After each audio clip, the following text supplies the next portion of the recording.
I came back from the funeral, my heart racing, with a bittersweet kind of excitement.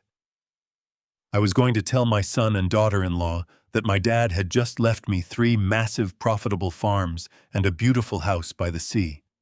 I thought it would solve all their financial worries, but as I stood outside their heavy oak door, I heard their voices, and what I heard next absolutely froze my blood. Before I tell you the rest of this story, please let me know where you are watching from in the comments below.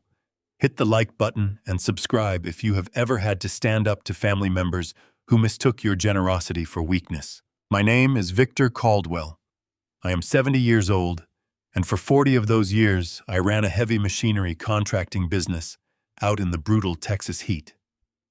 I spent my life moving dirt, pouring concrete, and building solid foundations so my family would never have to struggle the way I did growing up.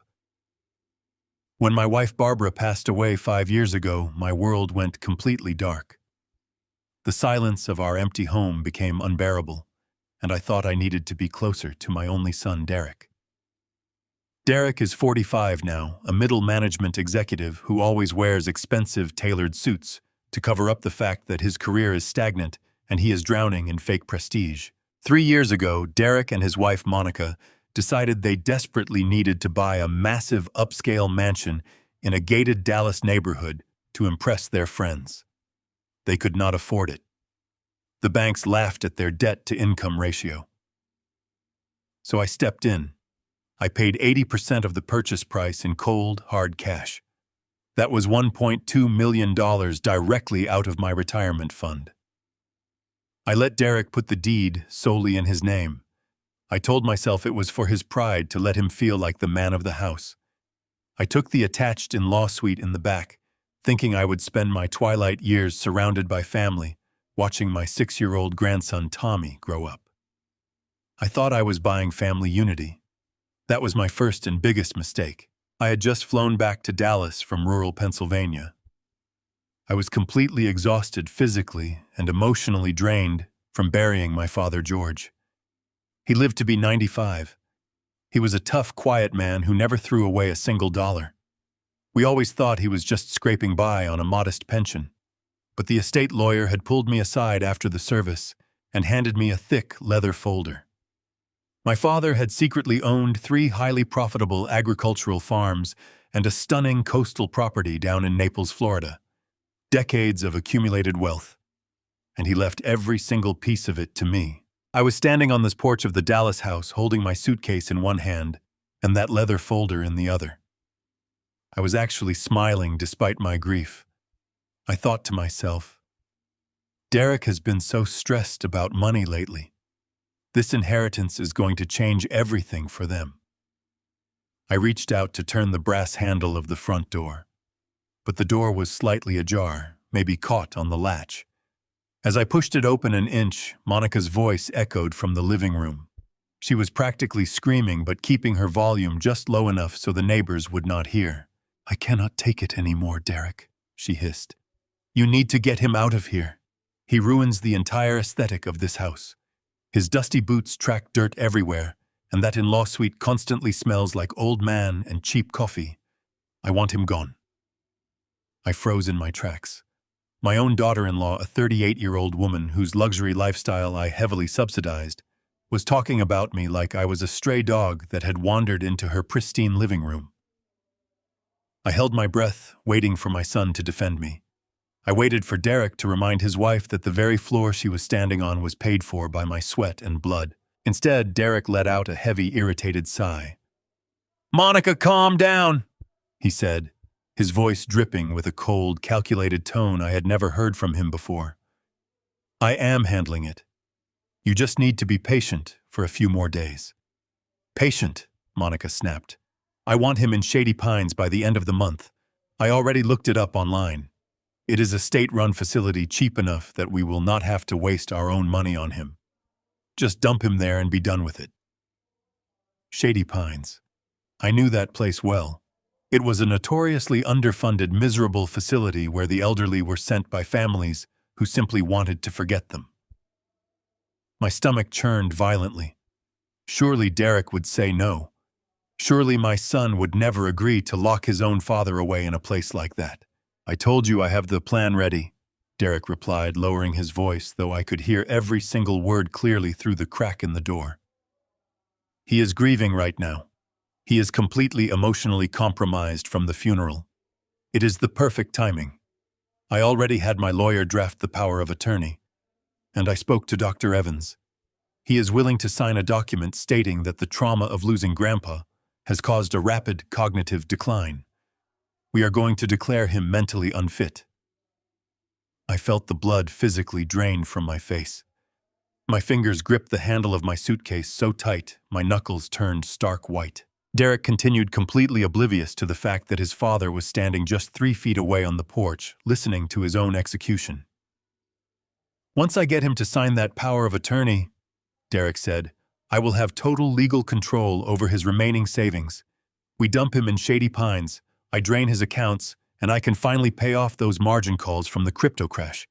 If I don't get that money by next week, the bank is going to come after everything we own. We just need to play the grieving, supportive family for a few more days until his signature is on that paper. The silence that followed hit me harder than a physical blow to the chest. They were not just ungrateful children. They were predators.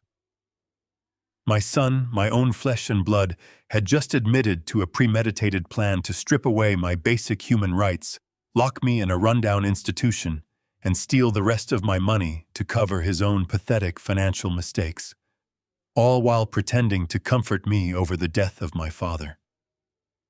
My hand slowly dropped from the brass doorknob. The profound, aching grief I had been carrying all day for my dad simply evaporated. It vanished into thin air, instantly replaced by a cold, apocalyptic fury. I had spent 40 years running heavy machinery. I knew exactly how to build things up, but more importantly, I knew exactly how to tear things down. I looked down at the leather folder in my hand, containing millions of dollars in generational wealth. They had no idea this existed. They thought I was just a tired, vulnerable old man with a modest bank account left to drain. They thought they held all the cards. I did not burst through the door. I did not yell or scream or demand answers. That is what a victim does. And Victor Caldwell has never been a victim. Instead, I took a step back. I carefully pulled the door shut until it clicked softly, securing the latch. I needed a moment to gather myself. I needed them to believe their sick little lie was working. If Derek and Monica wanted to play a game of ruthless deception, they were about to learn a very hard lesson. You never back a contractor into a corner because we always know where the structural weaknesses of your life are hidden. I took a deep breath, plastered a weary, grief-stricken expression onto my face, and prepared to walk into the viper's nest. I took a slow step back off the shaded porch, my leather work boots scraping against the concrete. The afternoon heat was sweltering, but the chill running down my spine had nothing to do with the weather. I waited exactly 3 seconds to let the air settle. Then I grabbed the brass handle, turned it firmly, and shoved the oak door open with enough force to make it rattle on its hinges. I stepped inside and pulled the door shut behind me, allowing it to slam with a loud thud that echoed sharply through the cavernous foyer of the mansion my money built. The frantic screaming match radiating from the living room died instantly. It was as if someone had abruptly pulled the plug on a blaring radio. The silence that rushed in to fill the sprawling house was suffocating. I stood alone in the entryway, letting my broad shoulders slump forward and forcing my breathing to become shallow and ragged. I let the physical exhaustion of the flight, combined with the crushing weight of my 70 years, settle deeply into my bones. I had spent 4 decades wrestling massive steel excavators and pouring concrete foundations. I knew how to endure pain, and right now I was preparing to play the role of the broken old man they needed me to be. Hurried footsteps padded quickly across the hardwood floor. Derek and Monica appeared from the grand archway of the living room, their faces hastily rearranged into masks of profound, tragic sympathy. Their performance was remarkable, polished enough to fool anyone who had not just listened to them plot a hostile takeover of my life. Monica rushed forward first, her arms outstretched, her eyes wide and brimming with perfectly manufactured tears. She threw her arms around my neck and pulled me into a tight embrace. As she pressed her cheek against mine, the overwhelming scent of her designer perfume filled my lungs. I recognized the floral fragrance instantly. It was an exclusive import, a ridiculous luxury she had charged to my platinum credit card just 2 weeks prior. Now the cloying scent of that stolen luxury made my stomach turn. Derek stepped up right behind her, placing a supposedly comforting hand onto my shoulder. His eyes were red-rimmed, mimicking the look of a devastated son mourning alongside his father. He gently squeezed my shoulder, his voice thick with a fake trembling emotion that made me want to push him through the nearest wall. He told me how glad they were that I was finally home, and how worried sick they had been about me making that difficult journey all by myself. He gently guided me away from the foyer, pulling me toward the sprawling living room. I shuffled my boots against the floorboards, deliberately letting him support a large portion of my body weight, acting as though my legs could barely manage the effort. I sank deeply into the plush leather sofa, letting out a long, shaky breath that spoke of pure exhaustion. I looked around the room, taking in the vaulted ceilings, the expensive artwork, and the custom furniture. I had paid for every single inch of this comfort, yet I felt like a stranger in enemy territory. Monica hovered nervously nearby, wringing her manicured hands in a theatrical display of daughterly concern. She leaned over me, using that sweet tone she reserved for when she wanted to extract a favor. She murmured that she was going to brew me a fresh pot of herbal tea to calm my nerves, assuring me that they had everything under control and my only job now was to rest. She disappeared into the designer kitchen, her expensive heels clicking rhythmically against the imported tile. Derek sat down heavily in the matching leather armchair, directly across from me. He leaned forward, resting his elbows on his knees, staring at me with wide, sympathetic eyes. He asked me how the funeral service went, and if saying goodbye to my father had been peaceful. I nodded slowly, keeping my gaze directed down at my calloused hands. I told him it was quiet and respectful, keeping my voice low and intentionally brittle. I muttered that burying the man who raised you takes a heavy toll on a person. As I fed him those vulnerable words, my eyes scanned the surface of the modern glass coffee table situated between us. Amidst the perfectly fanned architectural magazines and polished silver coasters, a distinct anomaly caught my attention. A thick manila envelope had been hastily shoved under the edge of a glossy magazine, clearly an attempt to hide it before I walked into the room. But in his frantic rush, Derek had not pushed it far enough. The stark white corner of a legal document protruded from the open flap of the envelope. My eyesight was far sharper than I let on to my family, and even from my slouched position on the sofa, I could easily read the bold, capitalized letters printed across the top of the crisp white page. Power of attorney. My pulse quickened beneath my skin, a surge of adrenaline flooding my system, but I maintained my slow breathing. They could not even wait for the dirt to settle over my father's grave before shoving their legal snare in my face. Monica returned from the kitchen. She was carrying a steaming ceramic mug of hot tea on a silver tray. She walked over and placed it gently on the glass table, setting it down right next to the poorly hidden legal document. She smiled down at me, a cold gesture devoid of any real warmth. She softly told me it was chamomile, promising it would help me sleep. She looked me right in the eyes and stated that I needed to sleep for a very long time. The sinister double meaning behind her words was obvious to me now. I reached out my right hand toward the hot mug, intentionally letting my fingers shake before I made contact with the ceramic handle. As I gripped the mug, I allowed my hand to jerk, causing the scalding tea to slosh violently over the rim. The dark amber liquid spilled across the pristine glass table, creeping rapidly toward the hidden manila envelope. Derek gasped and flinched hard, his mask of grief slipping for a second. He instinctively lunged forward to protect his precious legal trap. He ignored the hot liquid dripping dangerously close to my lap, and instead snatched the magazine and the envelope, pulling them tightly against his chest to save the paperwork from the spill. He forced a tight, nervous smile, offering to clean up the mess for me. I pulled my hand back and leaned heavily against the sofa cushions, letting my head loll slightly. I closed my eyes for a long moment, acting as if holding a cup of tea had drained my last ounce of physical strength. I needed them to believe with absolute certainty that I was nothing more than a broken, grieving, exhausted old man, clinging desperately to the shelter of his son's home. I slowly opened my eyes, blinking repeatedly, as if my vision was blurred. I raised a trembling finger, lifting my arm with agonizing slowness, and pointed directly at the envelope Derek was clutching in his lap. I kept my expression vacant, my voice dropping to a fragile, raspy whisper that barely carried across the quiet living room. Derek. What are those hospital forms? Derek froze for only a fraction of a second. I had to give him credit for his remarkable recovery. He released a long, exaggerated sigh and slowly let go of the manila envelope he was clutching against his chest. He smoothed out the wrinkled edges of the glossy magazine and looked at me with an expression of deep, manufactured sorrow. He slid closer to me on the leather sofa and gently placed his hand over mine. His palm was clammy, betraying the nervous energy he was trying so desperately to hide from me. He squeezed my fingers, staring deeply into my eyes with a look of pure, rehearsed empathy. "Dad," he said, his voice dropping an octave to sound incredibly soothing and gentle. "I did not want to show you this until you had a chance to settle in and rest. These are not hospital forms. It is a colorful brochure and some enrollment paperwork for an exclusive luxury grief retreat.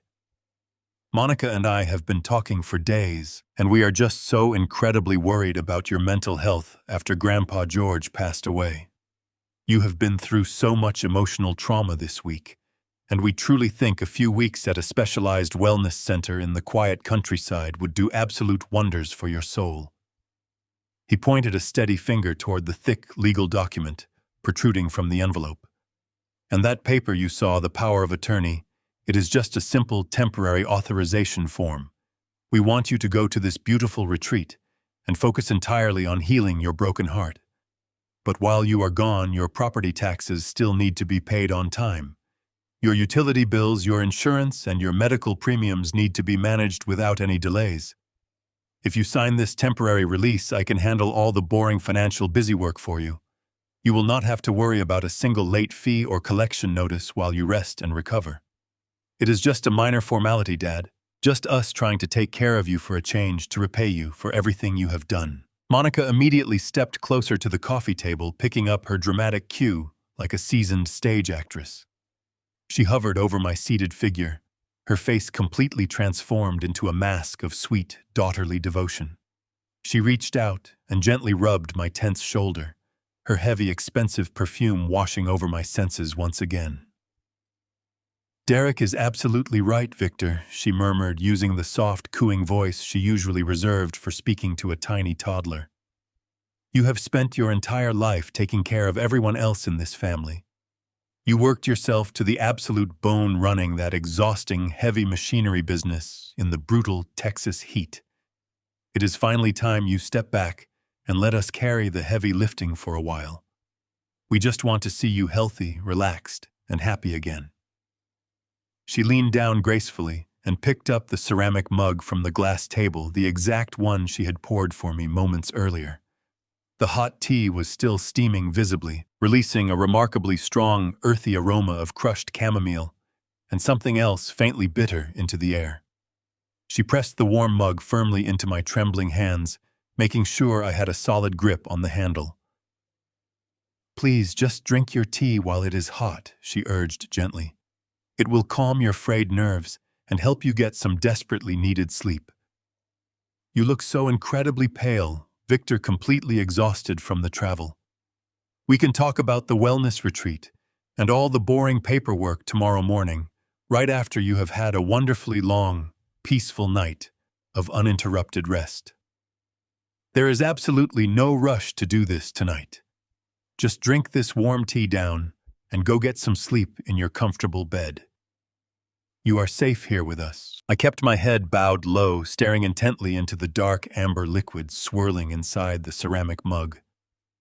Underneath my fragile facade of a broken, grieving, and exhausted old man, my mind was racing forward with absolute terrifying clarity. I forcefully suppressed a cold, bitter smirk from fully forming on my lips. I had spent 40 long years surviving in the grueling construction industry. I had aggressively negotiated with cutthroat contractors, outsmarted ruthless union bosses, and dealt with slimy real estate developers who would warmly smile right in your face while actively trying to pick your back pocket. I knew exactly what a desperate financial hustle looked like. I knew the specific cadence of a practiced lie, the obvious overcompensation in the comforting tone of a voice and the subtle physical tells of a con artist trying frantically to close a terrible deal. Derek and Monica were pathetic amateurs compared to the corporate sharks I used to dismantle on a daily basis.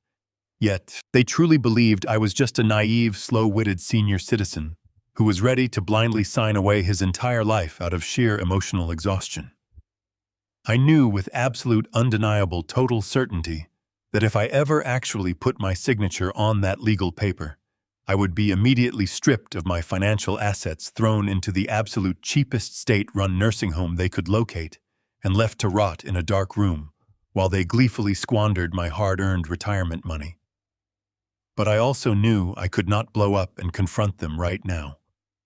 I was alone, outnumbered in their territory, and I needed absolute, undeniable proof of their malicious intentions before I dropped the proverbial hammer on their perfect little lives. I desperately needed to continue playing this incredibly pathetic game. I slowly raised my free, empty hand and rubbed my eyes vigorously, letting out a prolonged, incredibly shaky groan. I purposefully slouched much deeper into the plush sofa cushions, letting my heavy head drop back against the cool leather. I squinted across the table at Derek, blinking rapidly, as if my vision was swimming uncontrollably. "Derek, my boy," I whispered loudly, intentionally, letting my vocal cords crack with a manufactured frailty. My eyes are so incredibly blurry right now. I cannot even read the large print on that glossy magazine cover, let alone decipher a dense legal contract. My head is pounding fiercely, and my chest feels painfully heavy with grief. You are a good, responsible son to worry about my complicated bills, but I simply do not have the physical strength to look at any official paperwork tonight. My tired brain is too foggy from the long flights and the emotional toll of the funeral. I need to lie down immediately before I collapse right here in your living room." Derek and Monica quickly exchanged a swift, highly meaningful glance. It was a calculating look of slight frustration, perfectly mixed with eager anticipation. "That is perfectly okay, Dad," Derek said quickly, gently patting my knee to reassure me. "The paperwork is not going anywhere." I muttered a quiet, defeated goodnight to them both. I finally reached the heavy wooden door of my private guest bedroom suite, stepped inside the dark room, and slowly turned the solid deadbolt. The heavy deadbolt clicked into place with a satisfying metallic thud, sealing me inside the quiet sanctuary of my in-law suite. I stood perfectly still in the center of the dimly lit room, the only illumination bleeding through the slatted window blinds from the streetlights outside. In my hands, the ceramic mug radiated a fierce heat against my palms. A thick plume of steam twisted upward, carrying that pungent, earthy aroma of chamomile masked by a sharply bitter chemical undertone. I lowered my gaze, staring deeply into the dark, swirling liquid. My heart was still hammering a furious rhythm against my ribs, a primal response to the sheer, terrifying audacity of the conversation I had just witnessed. They wanted me declared legally incompetent. They needed a doctor to swear under oath that my mind was rapidly deteriorating. And suddenly, a cold, sickening realization began to unfurl in the back of my brain. I carried the mug over to the small, polished mahogany desk sitting near the window and gently set it down. I sank heavily into the padded desk chair and stared at my own hands. I held them out flat in front of my chest, suspending them in the cool air of the bedroom. They were perfectly steady. The thick, calloused fingers that had operated massive hydraulic cranes for 4 decades did not waver an inch. But that had not been the case yesterday, or the day before that, or the terrible day before that. Over the past 3 weeks, my mornings had been a terrifying nightmare, I woke up with a suffocating fog blanketing my brain. I would stumble out of bed, my equilibrium shattered, feeling as though the floor was shifting. My thoughts would swim sluggishly, thick and uncoordinated, making it difficult to remember simple words. And the tremors, the awful, humiliating tremors. My hands shook so violently during breakfast that I could barely hold a fork. Derek had been right there every single morning, watching me struggle with an expression of profound theatrical pity. He gently took the utensils from my vibrating hands, speaking in that condescending voice he reserved for absolute invalids. He told me it was the inevitable decay of natural aging. He insisted my grief was accelerating a dormant neurological condition, hinting my mind was slipping into the dark abyss of dementia. The most terrifying part was that I genuinely started to believe his vicious lies. I wept alone in this very room, terrified. My sharp mind was failing me at the exact moment I needed it most. But now, sitting in the dark, the pieces of their sinister puzzle snapped violently into place. The morning tremors only ever happened after I drank Monica's special bedtime tea. She started this nightly ritual exactly 3 weeks ago, insisting the herbal blend was a holistic remedy to help me bravely cope with my beloved elderly father's tragically failing overall health. I looked at the steaming ceramic mug resting on the mahogany desk. It was a potent chemical cocktail carefully designed to slowly destroy my nervous system. My gut instinct, honed by decades of navigating treacherous business negotiations, screamed at me with absolute clarity. I stood up, grabbing the handle of the mug with a firm, unwavering grip. I walked over to the large Boston fern situated in the corner of the suite. It was a houseplant Barbara gifted me before she passed away. The vibrant green fronds cascaded elegantly over the edges of a terracotta pot. Without a single moment of hesitation, I tilted the ceramic mug and poured the toxic contents directly into the dark soil at the base of the fern. The hot liquid soaked instantly into the dirt, releasing a bitter cloud of steam into the bedroom. I carried the empty mug into the attached bathroom, turned on the cold water faucet, and thoroughly rinsed away any lingering residue, ensuring no physical trace of the poisoned tea remained.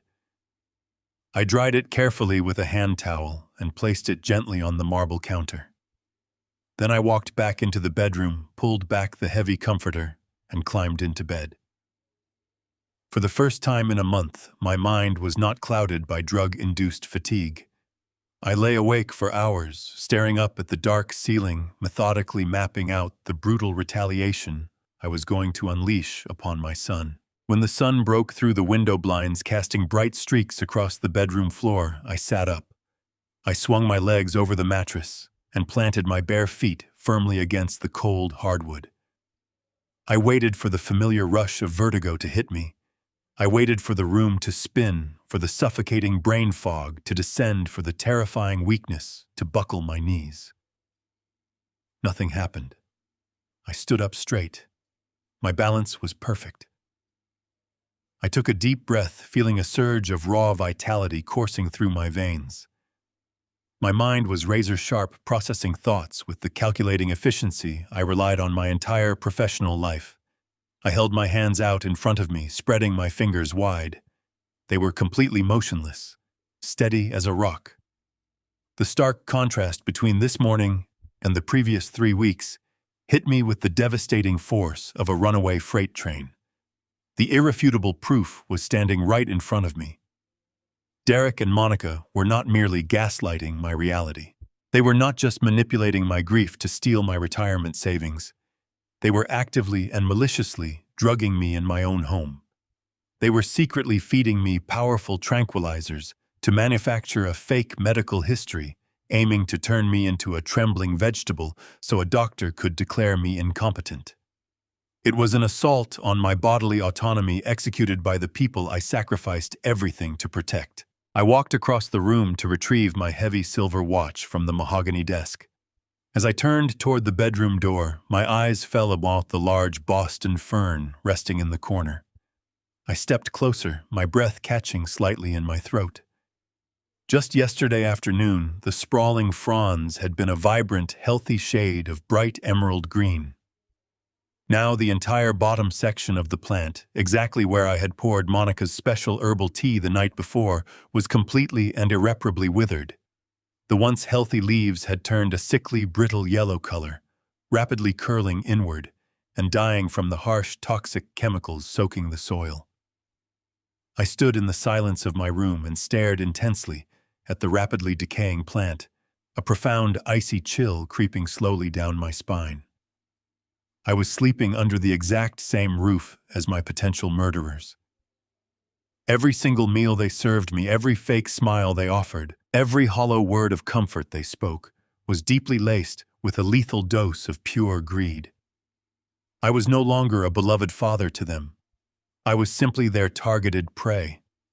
They had entirely discarded our sacred family bond for the promise of dirty money. I knew in that exact moment, without any shadow of a doubt, that I would show them absolutely no mercy. My vengeance would be swift, permanent, and utterly devastating to their entire pathetic little world. I spent the morning moving through the house like a ghost. I needed to thoroughly map out the exact dimensions of their deceit before I swung the heavy wrecking ball into their foundation. My first objective was securing my communication lines. If they were brazen enough to slip dangerous tranquilizers into my evening chamomile tea, they were certainly bold enough to systematically isolate me from the outside world. I reached into the front pocket of my denim jacket, the one I had worn on the flight back from Pennsylvania, to retrieve my heavy brass keychain. I always kept the small silver mailbox key threaded securely onto the secondary ring, right between the ignition key to my vintage Ford truck and the heavy deadbolt key for the in-law suite. I ran my calloused thumb over the jagged edges of the metal keys. The silver mailbox key was gone. The small metal ring it had been securely attached to was entirely bent out of shape, clearly indicating that someone had hastily and forcefully pried it off. A cold wave of absolute clarity washed over me. I had slept incredibly heavily during those first 2 nights immediately after the funeral, completely knocked unconscious by the toxic dosage Monica had forced upon my grieving body. They had walked into my private room while I was incapacitated, dug ruthlessly through my personal pockets, and stolen my direct access to the community mailbox located at the far end of our gated street. There was only one logical, terrifying reason why Derek and Monica would care so deeply about my incoming residential mail. The estate lawyer back in Pennsylvania had explicitly told me he would be sending the formal certified copies of my father's last will and testament directly to my Dallas residence for my immediate review. Those thick sealed envelopes contained the official property deeds, the tax transfer forms, and the certified ownership documents for the 3 sprawling agricultural farms and the magnificent coastal property down in Naples, Florida. By deliberately stealing my mailbox key, Derek had effectively intercepted an absolute fortune in generational wealth. He now possessed the physical, undeniable documents, proving that my late father had bypassed him entirely and left a multi-million-dollar real estate empire directly in my hands. That explained Derek's desperate, frantic rush to get me to sign that fraudulent power of attorney the previous afternoon. He knew exactly what those vast properties were currently worth on the open market. If he could legally seize total control of my personal finances before I fully realized the immense value of my inheritance, he could easily and swiftly liquidate the Pennsylvania farms and the beautiful Florida beach house to completely cover his massive cryptocurrency debts. He was intentionally keeping me completely in the dark, treating me like a senile prisoner in my own home, while he quietly and methodically prepared to auction off my family legacy to the highest bidder. I spent the rest of the long afternoon securely locked inside my private suite, carefully avoiding any accidental interaction with them.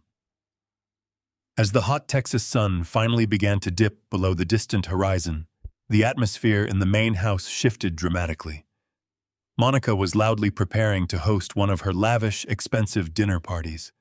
She absolutely loved to parade her fabricated debt-fueled wealth in front of her superficial, status-obsessed influencer friends. I could clearly hear the expensive catering crew arriving through the back service entrance, the sharp clinking of fine crystal wine glasses, and the loud bursts of forced fake laughter echoing down the long hardwood hallway. I sat completely still in the dark, listening intently to the rhythmic thumping bass radiating from their high-end custom-installed sound system. They were joyfully celebrating their perceived victory. They were eating imported luxury caviar and drinking expensive vintage champagne, fully believing they had successfully conquered the elderly obstacle currently living quietly in their backyard. I waited patiently until the boisterous party reached its peak volume. The loud, chaotic chatter and pulsing electronic music provided the perfect auditory cover for my stealthy movements. I slipped out of my suite, moving with the silent, deliberate grace of a man who had spent his youth quietly hunting in the dense Appalachian woods. I needed a simple glass of cold water, but more importantly, I desperately needed to observe the enemy in their natural, unguarded habitat. I crept silently down the dimly lit hallway, stopping just short of the grand, sweeping archway that led directly into the massive marble-countered designer kitchen. The room was brightly illuminated by modern pendant lights, and the rich smell of roasted garlic and expensive truffles hung heavily in the air. Monica was standing casually near the imported double-door refrigerator, confidently holding a half-empty glass of sparkling wine. She was closely surrounded by three of her closest friends' women who perfectly mirrored her exact style of aggressive, manicured, superficial perfection. I pressed my back completely flat against the cool drywall, remaining entirely hidden by the deep protective shadows of the long hallway, and listened. The women were gossiping loudly, their shrill voices carrying easily over the ambient background noise of the festive party. One of them curiously asked Monica exactly how she was handling the tremendous emotional stress of having me living in the house immediately after the tragic funeral. Monica let out a sharp, incredibly cruel laugh that sounded exactly like shattering glass. "Oh, it is an absolute living nightmare," she declared, proudly taking a generous sip of her expensive wine. "I swear, dealing with him is vastly worse than dealing with a stubborn, hyperactive toddler. You have absolutely no idea what Derek and I have to put up with on a daily basis. The pathetic old man is completely losing his mind right before our eyes. He shakes constantly, he forgets absolutely everything, and he just sits there staring blankly at the walls. I literally have to blend his heavy medication directly into his bedtime tea every single night just to keep him manageable and quiet. He is practically a useless vegetable now, but once the legal paperwork finally goes through next week, we are finally moving him to a cheap state facility and reclaiming our beautiful space." I stood absolutely motionless in the dark hallway. Hearing the raw, unfiltered malice vibrating in her voice confirmed every dark, terrifying suspicion I harbored. She was not just financially greedy, she was fundamentally, irreversibly evil. She viewed my manufactured suffering as a highly convenient punchline for her glamorous cocktail party anecdotes. I did not need to hear another single word. I slowly backed away from the grand archway, turning around and walking silently back down the long corridor toward my locked suite. The initial paralyzing shock of their brutal betrayal had completely vanished quickly, replaced by a profound, terrifying, and calculated calm. The heavy work gloves were officially off. I was no longer going to play weak defense against my own son and his toxic, venomous wife. I was not just going to legally protect myself from their pathetic, desperate schemes. I was going to systematically, ruthlessly, and entirely dismantle their entire pathetic little lives. I walked back into my suite and locked the door, sliding the heavy deadbolt firmly into place. The stifling fog that had plagued my mind for the past 3 weeks was completely gone, replaced by a razor-sharp clarity. I knelt beside my heavy oak wardrobe and reached underneath the bottom drawer, feeling for the false panel I had installed shortly after moving in. I pulled out a sleek black laptop. It was a secure machine I bought with cash months ago, completely disconnected from the main house network. I never trusted Derek with my digital privacy, and right now, that mild paranoia was about to save my life. I booted up the computer and connected to a secure mobile hotspot on my burner phone, ensuring my digital footprint was completely invisible to whatever monitoring software my son might have installed on the local router. I opened my password manager and logged into my banking portal. The large balances in my primary retirement accounts were still intact, sitting exactly where I had left them. Derek had not made his major move yet. He was clearly waiting for that fraudulent power of attorney to be fully executed before he attempted to drain the massive funds. But my 40 years in the heavy machinery business had taught me a very important lesson. When you are looking for a leak in a hydraulic system, you do not look at the giant holding tank. You look closely at the tiny high-pressure valves. I pulled the detailed transaction history for my everyday checking and secondary savings accounts, narrowing the search parameters to the exact time frame when my sudden, mysterious morning tremors had first begun. I slowly scrolled through the endless rows of digital data, my eyes scanning the mundane purchases. Groceries, pharmacy runs minor utility bills. Everything looked normal on the surface. But then a subtle pattern began to emerge from the digital noise. Small erratic withdrawals were buried deep between the legitimate transactions. $400 here, $800 there. A random transfer for $1,500 right after midnight. They were automated clearinghouse transactions funneled directly into a single obscure corporate entity listed simply as Apex Holdings LLC. I felt a bitter smile pull at the corners of my mouth. Derek was aggressively testing the perimeter fences. He was siphoning off microscopic fractions of my wealth, intentionally keeping the amounts low enough to avoid triggering automated fraud alerts. He honestly believed my brain was so deeply clouded by his toxic chamomile tea that I would never notice a few $1,000s missing from my monthly ledger. He was quietly bleeding me dry to fund his lifestyle while preparing for the final lethal blow. I did not waste a single second raging at the screen. I closed the banking portal, picked up my burner phone, and dialed a number I had memorized over 30 years ago. I needed a predator, and there was no one more vicious in the great state of Texas than Mitchell Harding. Mitchell was a cutthroat old-school civil attorney who had successfully helped me crush 3 corrupt rival union bosses back in the turbulent 90s. He was a ruthless legal bulldog who operated with cold, calculated precision, and he was fiercely loyal. He answered on the second ring, his deep, gravelly voice barking his last name through the receiver. I bypassed pleasantries. "Mitchell, it is Victor Caldwell," I said, keeping my tone completely flat and strictly professional. "I need you to drop whatever trivial corporate mess you are currently handling and open a secure file for me immediately." There was a brief pause on the line before Mitchell chuckled, the low sound vibrating through the speaker. "Victor, you old stubborn mule," he replied instantly, recognizing the dangerous tone in my voice. "I have not heard you sound this completely ready for war since we dismantled that steel syndicate in '98. Tell me exactly who we are destroying today." "My own son," I replied coldly. The levity instantly vanished from Mitchell's end of the line. I meticulously briefed him on the entire situation. I detailed the intercepted legal mail regarding my late father's sprawling Pennsylvania farms. I explained the highly toxic tranquilizers Monica was secretly slipping into my evening beverages. I told him about the fraudulent power of attorney Derek, tried to force upon me just a few hours prior.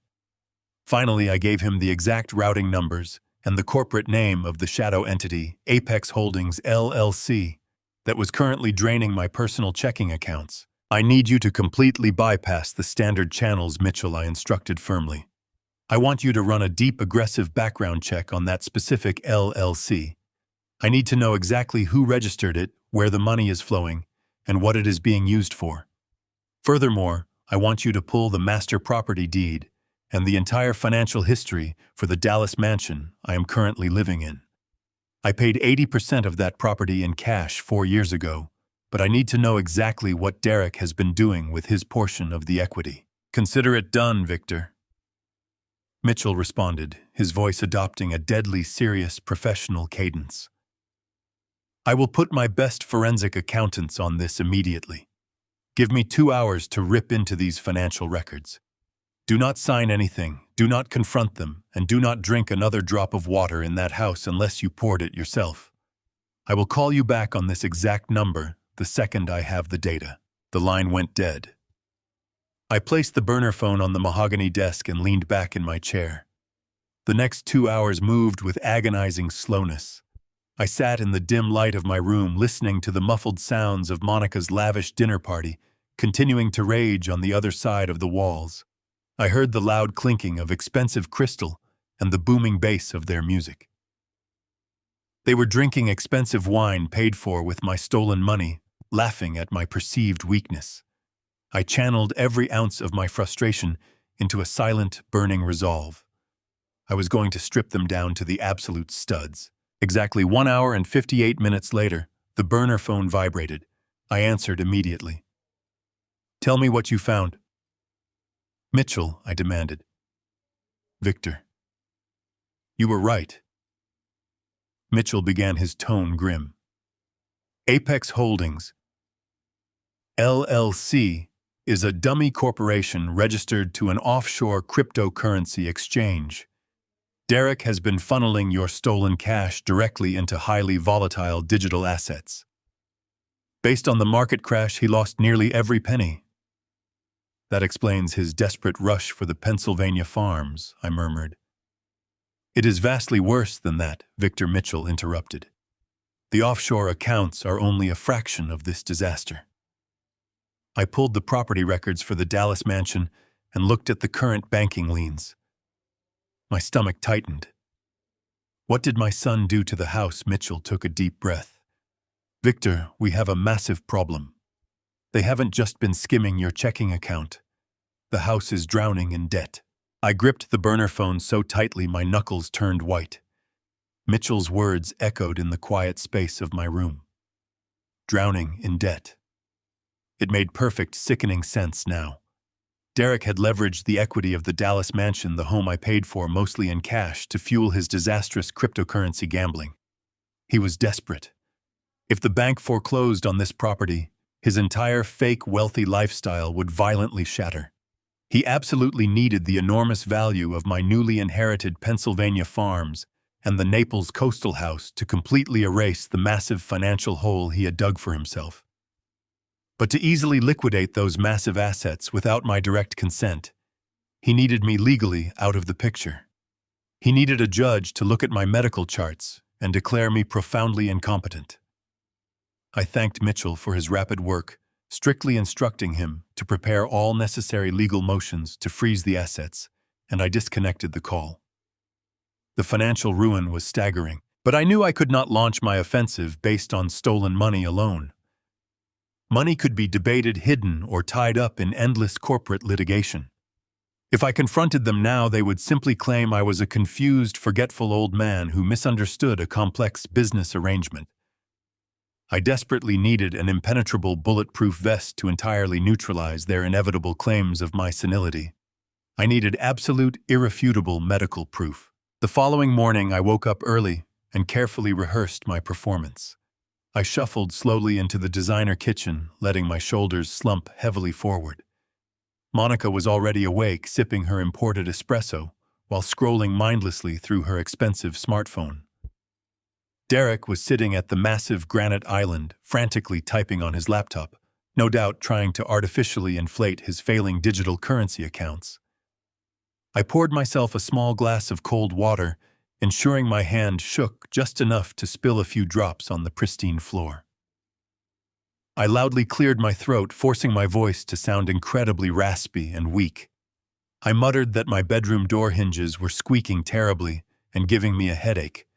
I told them I needed to take my vintage Ford truck down to the local hardware store to buy a small can of lubricating oil and maybe a few simple tools to keep my old hands busy. Derek barely looked up from his glowing screen, completely dismissing my trivial domestic errand. Monica simply waved her manicured hand in my general direction, condescendingly telling me to drive carefully and not to get lost on the familiar suburban streets.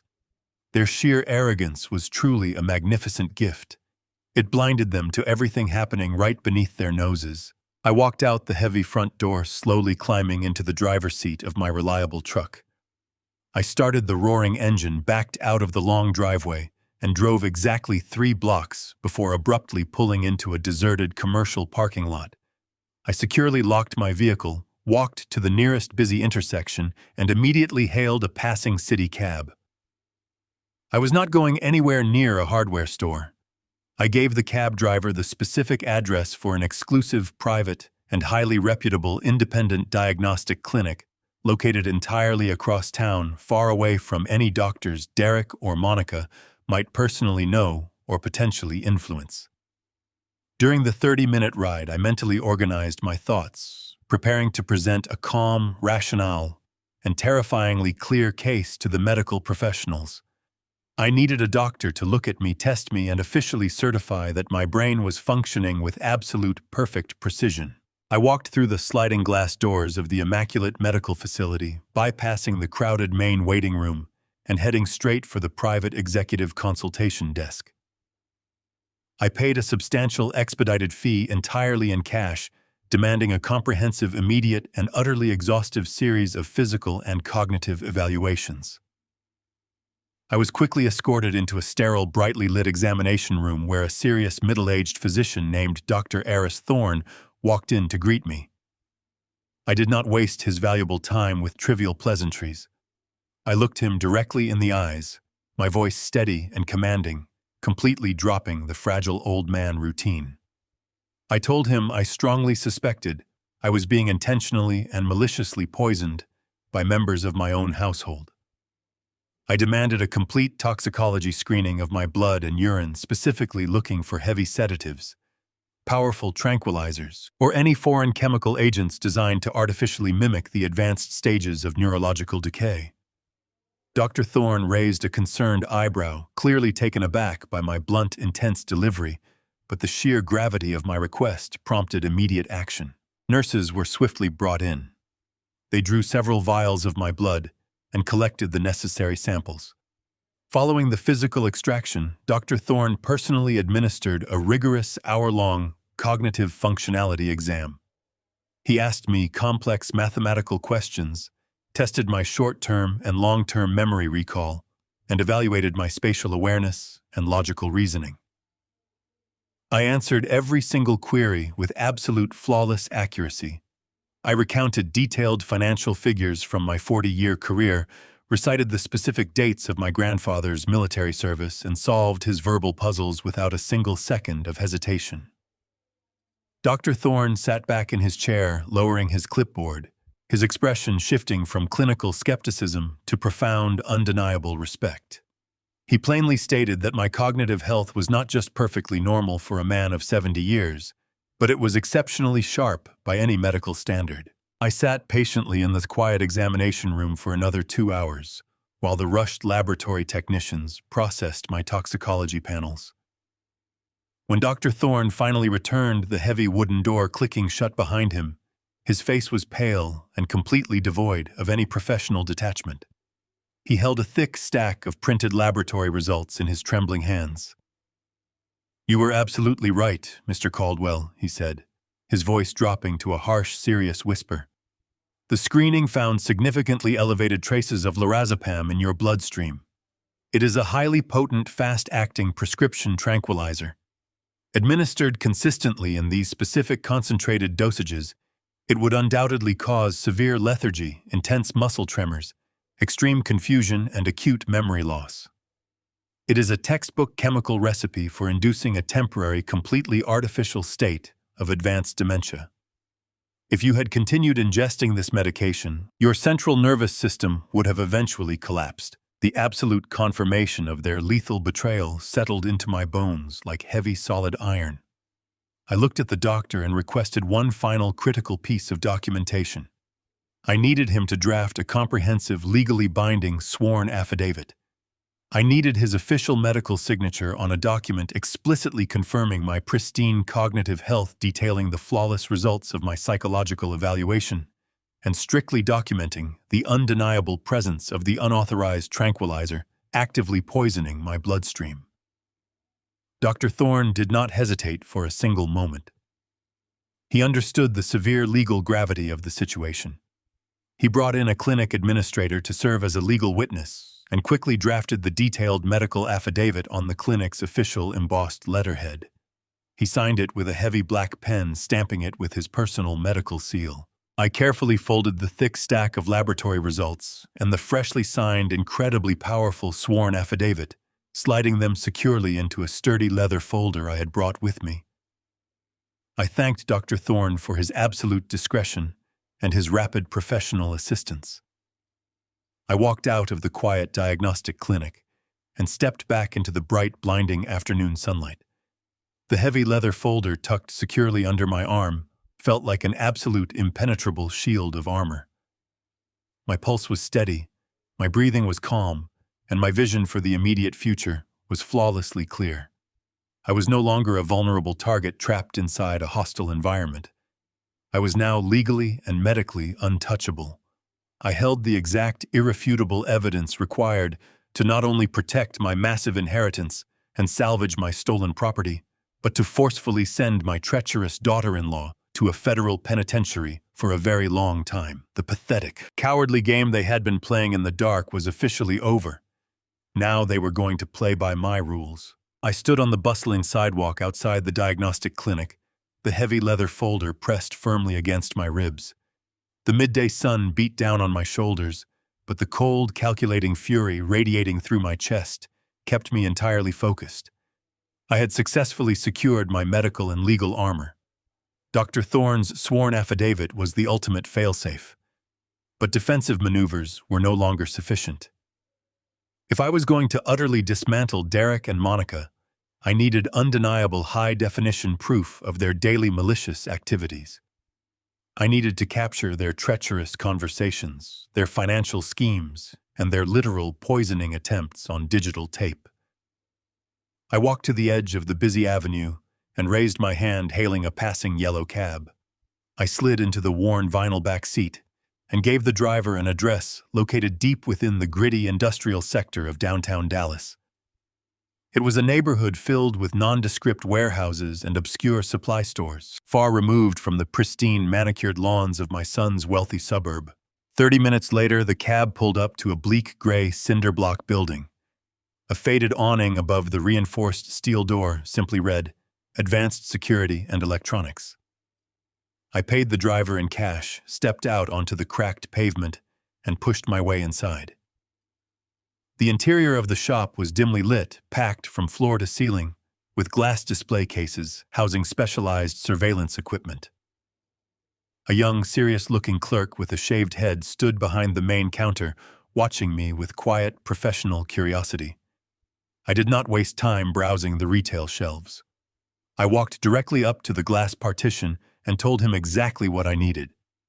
I demanded top-tier military-grade hidden cameras capable of recording high-definition video and crystal-clear audio. I specified that the equipment needed to operate continuously on local power sources, utilize wide-angle lenses, and stream encrypted data directly to a secure remote cloud server. I also made it absolutely clear that the lenses had to be perfectly disguised within ordinary everyday household objects. The clerk nodded silently, clearly accustomed to handling private high-stakes requests. He disappeared into a secure back room for several minutes, before returning with 3 unassuming boxes. He placed them carefully on the glass counter.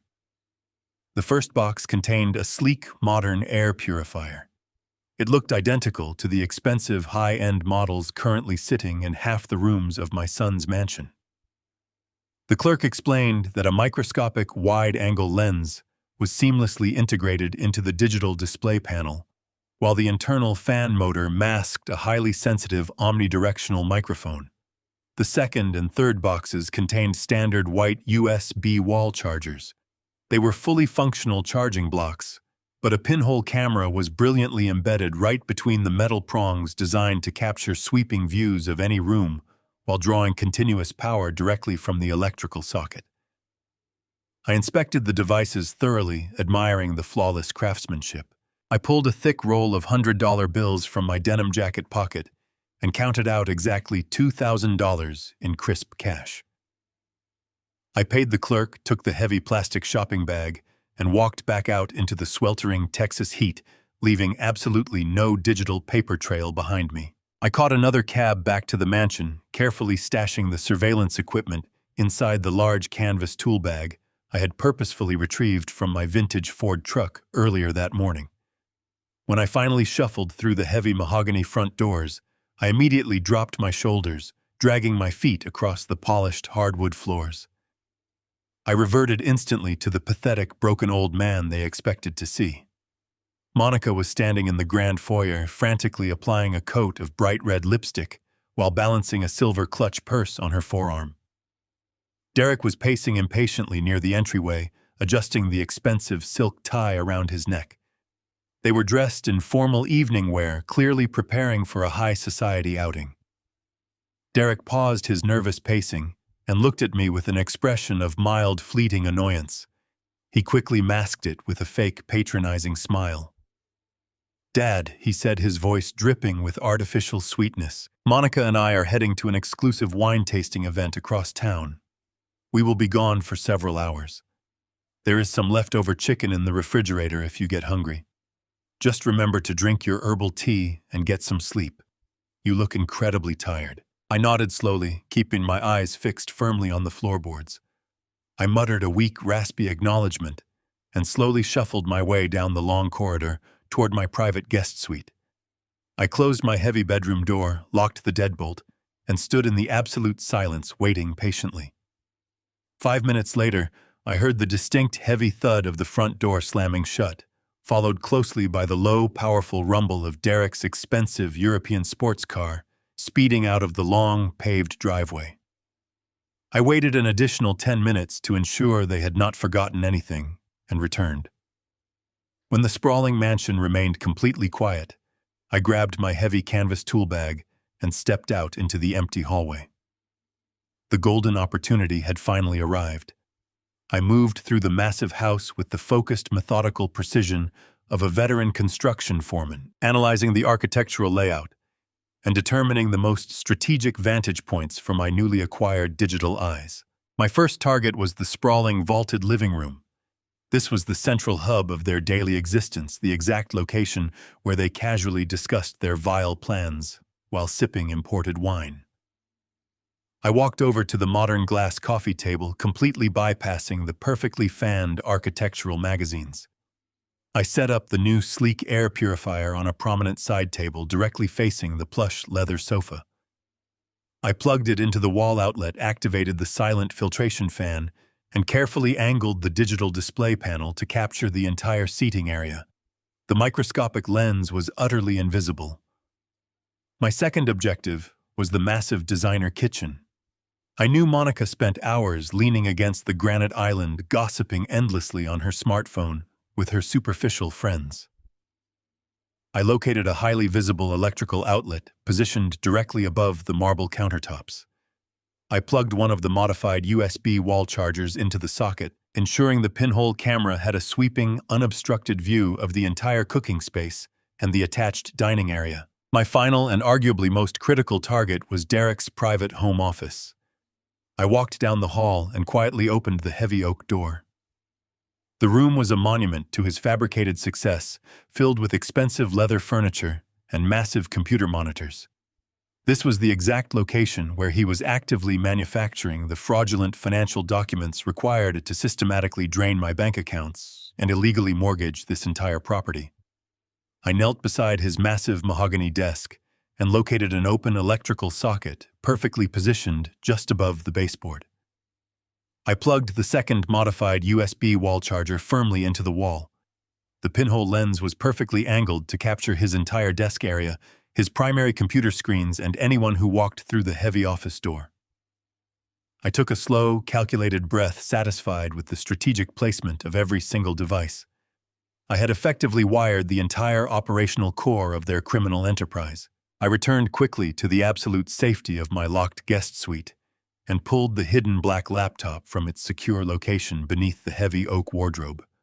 I powered up the machine connected to my encrypted mobile hotspot and accessed the secure cloud server provided by the surveillance shop. A grid of 3 high-definition video feeds immediately popped onto my glowing screen. The visual clarity was absolutely stunning.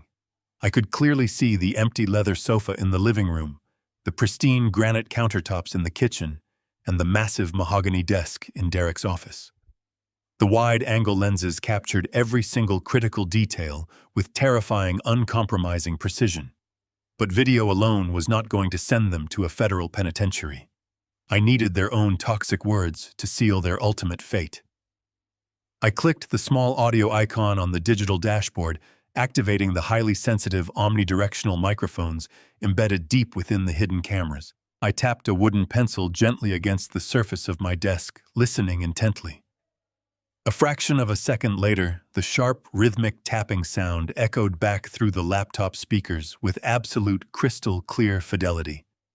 The audio quality was phenomenal, capable of picking up a mere whisper from across a massive room. I leaned back heavily in my padded chair and stared at the 3 glowing video feeds illuminating the dark bedroom. My heart pumped a steady, powerful rhythm.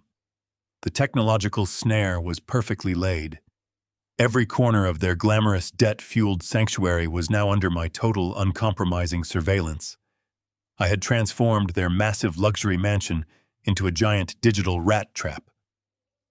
I closed the secure laptop and slid it back into its hidden compartment. I lay down on the bed, staring up at the ceiling with a cold, unforgiving smile slowly spreading across my face. The invisible snare was finally set.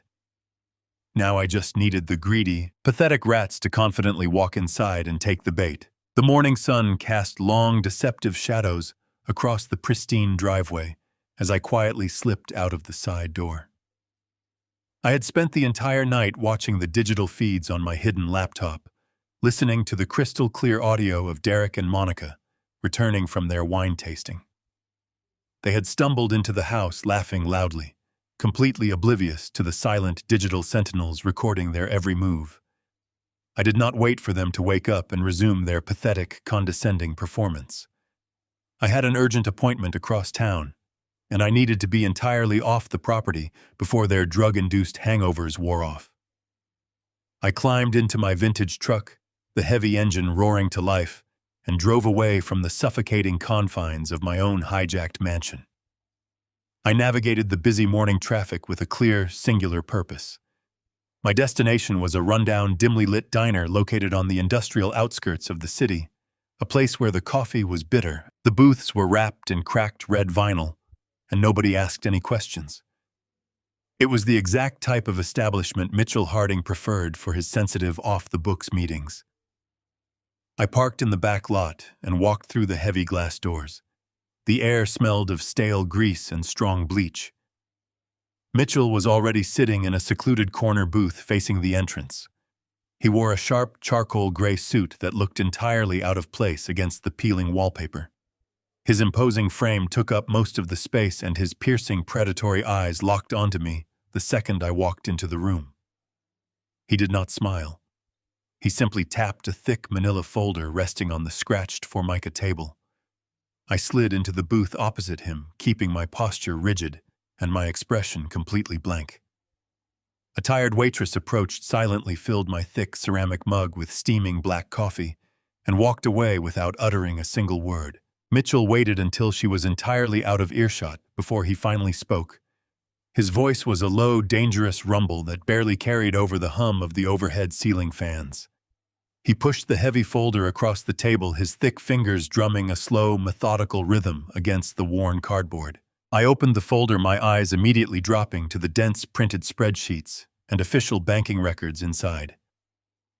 I had spent 4 decades analyzing complex construction budgets, deciphering opaque union contracts, and managing massive corporate ledgers. It took me less than 30 seconds to fully comprehend the absolute catastrophic magnitude of the financial destruction Derek had unleashed. He had not merely skimmed my checking accounts or diverted a few stray pension deposits. He had committed a profound, systemic financial violation. Mitchell leaned forward, resting his elbows heavily on the table. He took out an $800,000 home equity line of credit against the Dallas property. Mitchell stated, his voice completely devoid of any emotion. I stared at the bold, undeniable numbers stamped across the bank letterhead. I had paid cash for 80% of that magnificent house just 4 years ago, leaving only a small, manageable mortgage entirely in Derek's name to help him build his personal credit score. It was a generous, fatherly gesture meant to secure his future. Instead, he had secretly weaponized that small mortgage, using it to aggressively leverage the massive equity I had personally funded. He forged your signature on the guarantor forms, manipulated the title documents, and convinced a shady secondary lender to approve a massive line of credit based entirely on the inflated appraisal value of your initial cash investment, Mitchell explained calmly. My blood ran cold, a heavy block of pure, unadulterated ice dropping directly into the pit of my stomach. Derek had effectively stolen the very roof over my head, transforming the safe, secure sanctuary I had built into a massive, highly leveraged financial casino. He took an $800,000 gamble using money that did not belong to him. I flipped to the next page of the thick report, my steady fingers tracing the tragic downward trajectory of his stolen funds. The money had not been invested in legitimate businesses, stable real estate, or conservative index funds. The entire $800,000 had been systematically transferred into a series of highly volatile, utterly unregulated offshore cryptocurrency exchanges. He bought into speculative digital tokens right at the absolute peak of a manipulated market frenzy. When the inevitable crash occurred just 3 months later, his massive leveraged portfolio evaporated into nothing but worthless digital dust. He lost every single penny, Mitchell confirmed, watching my eyes scan the devastating loss columns. The offshore entity, Apex Holdings, was nothing but a desperate, empty shell used to facilitate his catastrophic gambling addiction. But the sheer, unbridled financial carnage did not stop with Derek. I turned the page and found a separate, equally horrifying stack of credit reports belonging entirely to Monica. While Derek was aggressively burning through my home equity in the digital markets, she was living a lavish, delusional fantasy in the real world. Monica had completely maxed out 5 separate high-limit platinum credit cards. The itemized statements were a sickening testament to her superficial greed. There were charges for $30,000 designer handbags, extravagant first-class flights to exclusive European resorts, imported luxury vehicles, and custom-tailored designer wardrobes. They were living a multi-million-dollar lifestyle entirely funded by massive unsustainable debt and my stolen equity. I closed the heavy folder, my jaw clenched so tightly, my teeth ached. The ultimate devastating blow was detailed on the final page of Mitchell's meticulous report. A formal, certified notice of default from the secondary lender. Derek had completely missed the last 4 consecutive payments on the massive equity loan. "They are bleeding out," Mitchell said, his dark eyes locking onto mine. "The bank has officially initiated the recovery process. You have exactly 60 days before they aggressively foreclose on the property, seize the mansion, and physically evict everyone from the premises. They are utterly desperate, Victor. That is exactly why they are trying to rush this fraudulent power of attorney and have you legally declared mentally incompetent. They absolutely need to access your primary retirement accounts and liquidate your Pennsylvania farms to pay off this massive disaster before the bank throws them out onto the street." I took a slow, deliberate sip of bitter black coffee. The scalding liquid burned my dry throat, but the physical sensation grounded my racing thoughts. The entire horrifying scope of their murderous treachery was now perfectly and clearly illuminated in front of me. Mitchell slowly reached deep into his suit jacket, his expression hardening into a look of predatory anticipation. "Do we call the cops now?" Mitchell asked, his deep voice carrying a lethal edge. "We have more than enough hard evidence to put them both behind bars today." I placed the warm mug on the scratched Formica table and looked directly into my loyal attorney's eyes. I slowly shook my head. "No," I replied, my voice completely stripped of any human warmth. "I want them to think they have finally won. Draft me a Trojan horse." Mitchell leaned back heavily against the cracked red vinyl of the diner booth. The sudden silence stretching between us, broken only by the distant rhythmic clatter of cheap porcelain dishes from the greasy kitchen. A slow, terrifying grin spread across his weathered, deeply lined face. It was the exact same predatory expression I had seen him wear decades ago, right before he utterly dismantled a corrupt union boss on a crowded witness stand. He understood precisely what I was asking for. A simple police report would definitely put Derek in handcuffs today, but it would also instantly freeze everything I owned in a protracted, messy criminal investigation. More importantly, simply calling the authorities would completely deprive me of the profound personal satisfaction of watching my treacherous son confidently trigger his own total destruction. I did not just want Derek stopped. I wanted him to feel the exact moment his greedy, fabricated empire collapsed around him. I wanted him to reach greedily for the final prize and find his hands caught in an inescapable steel trap. Mitchell gathered the devastating financial reports from the scratched Formica table and slid them back into his heavy leather briefcase.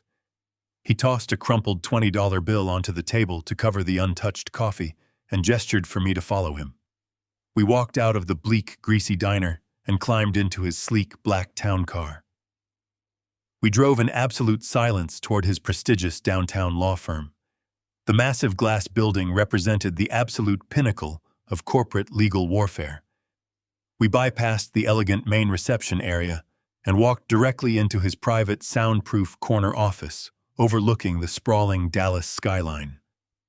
Mitchell immediately locked the heavy mahogany door shed, his expensive suit jacket, and booted up his secured desktop computer. It was time to systematically engineer the ultimate legal snare. I sat in the plush leather guest chair and meticulously outlined the specific details of the fraudulent power of attorney document Derek had tried to force upon me the previous afternoon. I accurately described the broad, sweeping language Monica had likely downloaded from some cheap, generic legal website. They needed absolute, unchecked authority to aggressively liquidate my newly inherited real estate portfolio. They needed my legal proxy to secretly auction off the 3 sprawling Pennsylvania farms and the pristine Naples coastal house without requiring my physical signature on a single closing document. They believed I was too heavily medicated, too consumed by manufactured dementia, to ever notice a few altered paragraphs in a dense legal contract. Mitchell's fingers flew across his mechanical keyboard with practiced, lethal efficiency. He expertly pulled up a standard, highly aggressive Texas power of attorney template on his massive monitor. "We are going to give your arrogant son exactly what he wants," Victor Mitchell muttered, his eyes locked onto the glowing screen.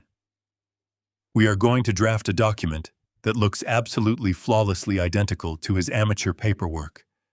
We will use the exact same standard margins, the identical legal font, and the exact same boring, repetitive boilerplate language on the first 3 pages. When Derek quickly scans this document, his greedy eyes will immediately see the total financial authorization he so desperately craves. He will see the unchecked power to manage your banking, handle your real estate, and execute your legal contracts." But the 4th page was where Mitchell unleashed his true, terrifying brilliance.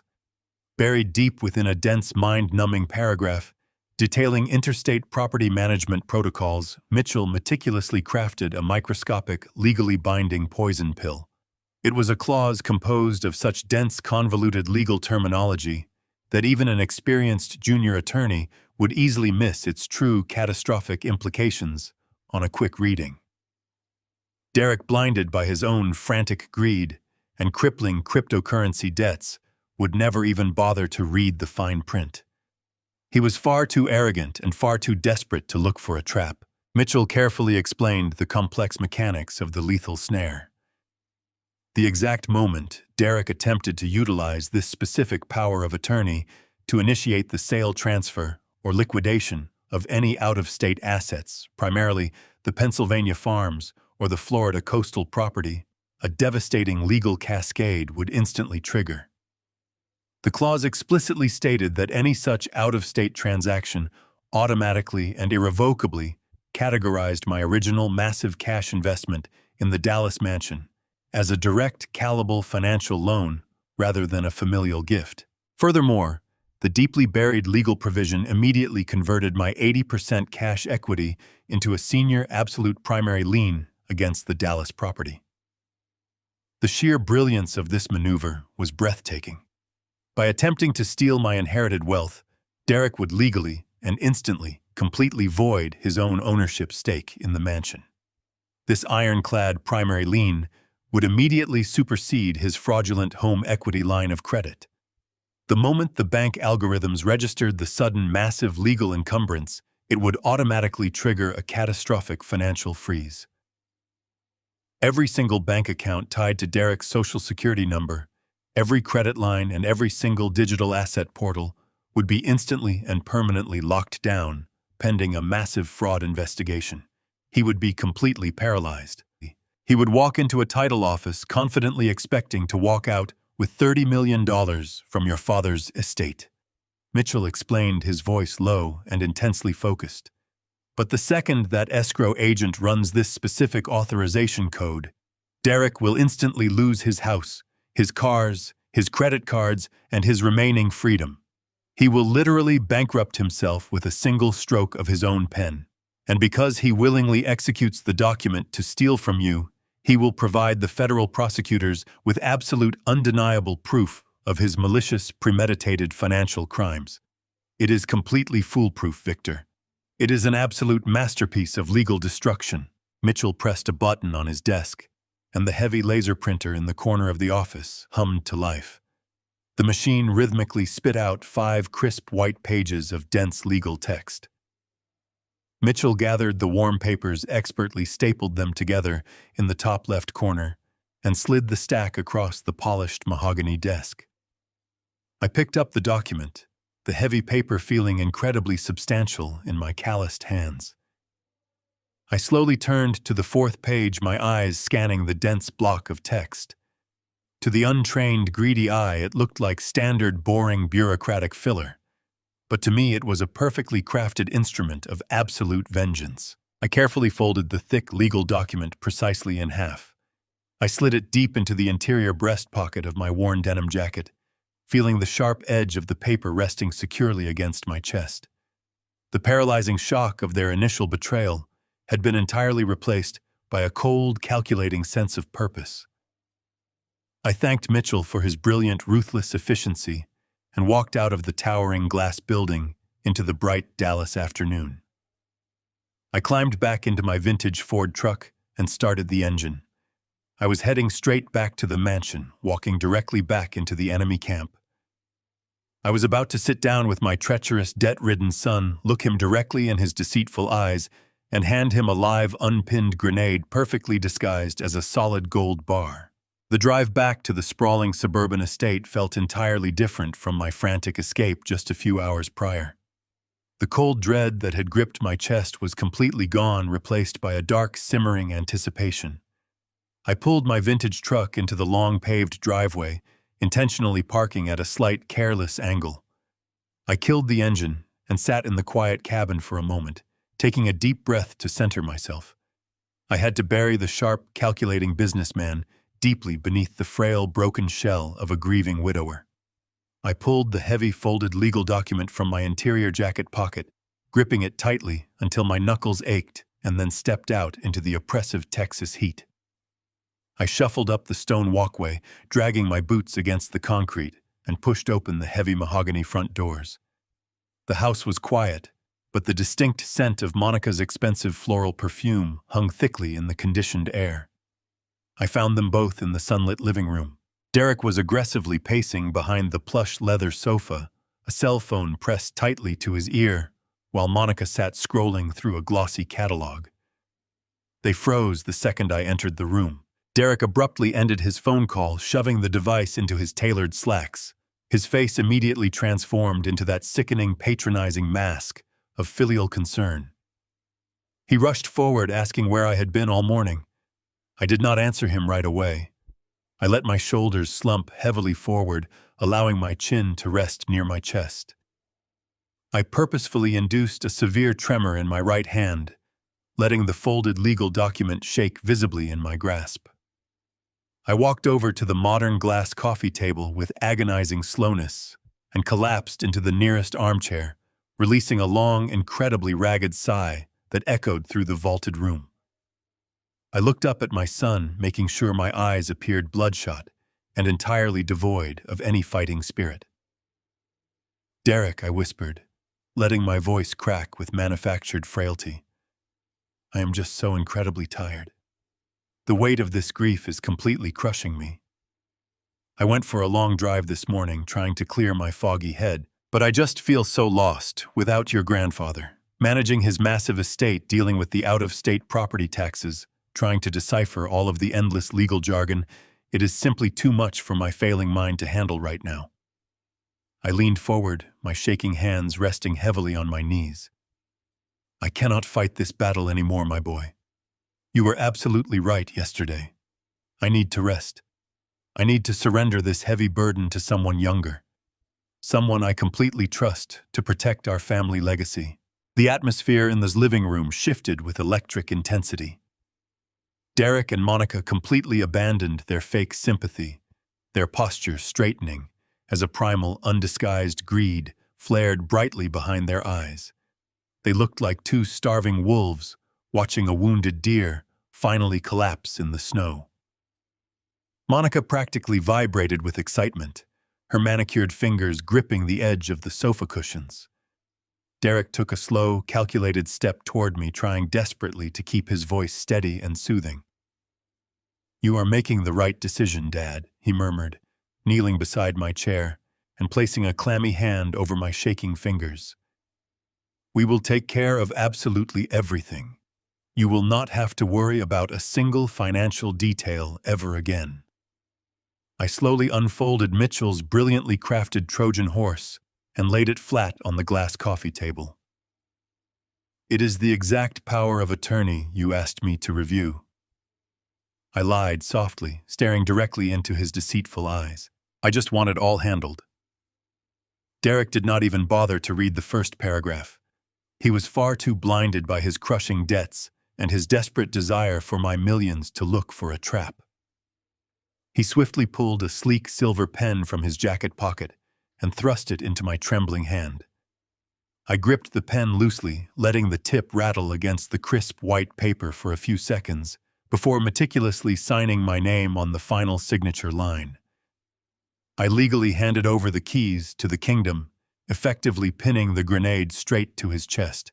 Derek snatched the signed document from the glass table with terrifying speed, clutching it to his chest, as if I might suddenly change my mind and snatch it back. He beamed at Monica, a silent, victorious communication passing rapidly between them. "Now that the boring paperwork is entirely out of the way," Monica chimed in, her voice dripping with artificial sweetness, "you really need to focus on your emotional recovery. We should definitely look into booking that luxury wellness retreat we discussed yesterday." I raised a trembling hand to silence her. "Actually," I whispered, keeping my gaze fixed on the floor. "I saw a flyer at the community center this morning. There is a specialized 3-day grief counseling seminar exclusively for military veterans taking place down in Austin starting tonight. I think being surrounded by men my own age, men who understand profound loss, would be far more beneficial for my soul than a fancy spa. I want to drive down there this afternoon." Derek and Monica practically glowed with unrestrained joy. The absolute last thing they wanted was me lingering in the house while they aggressively liquidated my inherited assets. A 3-day absence provided them with the perfect uninterrupted window to execute their massive financial theft. "That is a truly wonderful idea, Dad." Derek agreed eagerly, already backing away toward his home office with the lethal document in his hand. "You take the truck drive down to Austin and take all the time you need to heal. We have everything under total control here." I offered them one final pathetic nod of surrender and slowly shuffled back to my guest suite. The moment the heavy bedroom door clicked shut behind me, the tremors instantly ceased. I moved with rapid, deliberate efficiency, tossing a few changes of clothes and basic toiletries into a small canvas duffel bag. I securely packed my hidden laptop and the encrypted burner phone, ensuring my digital command center was fully operational. I walked back through the main house, ignoring their overly enthusiastic farewells, and climbed into my vintage truck. I drove exactly 1 mile down the main avenue and pulled into the shaded parking lot of a quiet, mid-range business hotel. I paid for a 3-night stay entirely in cash, walked up to my secluded room on the 3rd floor, and locked the door securely behind me. I set my duffel bag on the floor, sat down at the small wooden desk, and opened the black laptop. I connected to the secure remote cloud server and tapped the activation key. The screen instantly lit up with 3 high-definition, crystal-clear video feeds. I could see the living room, the kitchen, and Derek sitting proudly at his mahogany desk, hungrily staring at the poisoned power of attorney.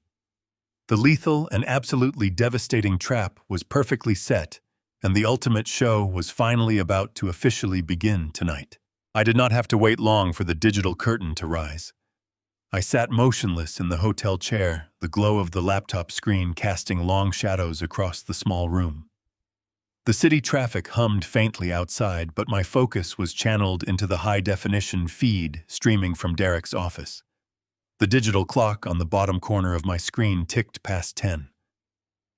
Derek had returned from his expensive wine-tasting event, slipping away from Monica to retreat into his private sanctuary. The hidden camera embedded in the wall charger captured him perfectly. He was sitting heavily at his mahogany desk.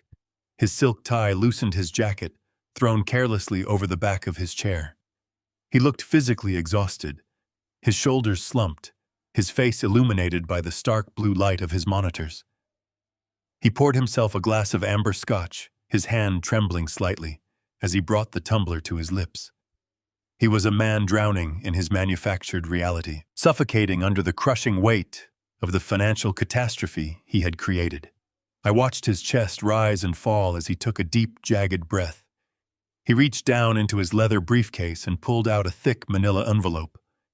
My eyes narrowed. I immediately recognized the heavy seal and the return address printed clearly on the corner. It was the legal correspondence from my late father's estate attorneys in Pennsylvania, the exact mail he had intercepted and hidden from me just a few days ago. Derek tore open the heavy envelope with frantic, uncoordinated movements. He dumped the thick stack of legal documents and property appraisals directly onto the center of his polished desk.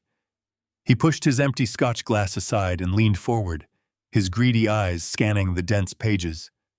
I watched the hidden camera feed intently, observing the exact moment his breathing hitched. A loud, audible gasp escaped his lips, captured with crystal-clear precision by the hidden microphone. He picked up the primary appraisal document, bringing it closer to his face as if he could not quite believe the numbers printed on the crisp white paper. He was finally seeing the absolute, staggering truth of my inheritance. He was looking at the official assessments for 3 massive, fully operational agricultural farms sprawling across the fertile plains of Pennsylvania. He flipped the page, his hands visibly shaking now, and discovered the secondary asset, a pristine coastal property located on the water in Naples, Florida. The combined market value of these unencumbered assets was astronomical. It was generational wealth meticulously built through decades of my father's blood, sweat, and relentless physical labor. It was a proud, honest legacy that Derek was currently viewing as nothing more than a convenient lifeline to rescue his pathetic, fraudulent lifestyle. He greedily traced the massive figures with his trembling index finger, realizing the sheer magnitude of the grand fortune. He took another long gulp of his expensive scotch, his eyes darting frantically around the silent room as if he expected someone to rip the papers away. I waited to see if he would stand up, walk down the hall, and share this massive financial revelation with his ambitious wife. I wondered if Monica would be brought in to help him celebrate his ultimate victory. But Derek did not move from his leather chair. He did not call out for Monica. Instead, he quickly wiped a thick bead of nervous sweat from his forehead and began frantically shuffling through the scattered papers on his desk. He was not looking for a way to share the inherited wealth. He was frantically looking for a rapid exit strategy to cover his massive secret debts. He aggressively pushed the appraisal documents aside and grabbed his smartphone. His fingers flew across the digital keypad, scrolling through his encrypted contacts. He raised the phone to his ear, his leg bouncing nervously under the heavy wooden desk. The sensitive audio feed picked up the faint ringing tone. He was not calling a reputable wealth manager. He was not contacting a legitimate estate broker to carefully list the grand properties on the open market. He was calling a bottom feeder. A gruff, impatient voice answered on the third ring. Derek sat up straight, his tone immediately shifting into a posture of frantic, desperate authority. "Listen to me very closely," Derek commanded, his voice tight and breathless. "I have a massive portfolio of out-of-state real estate that needs moving immediately.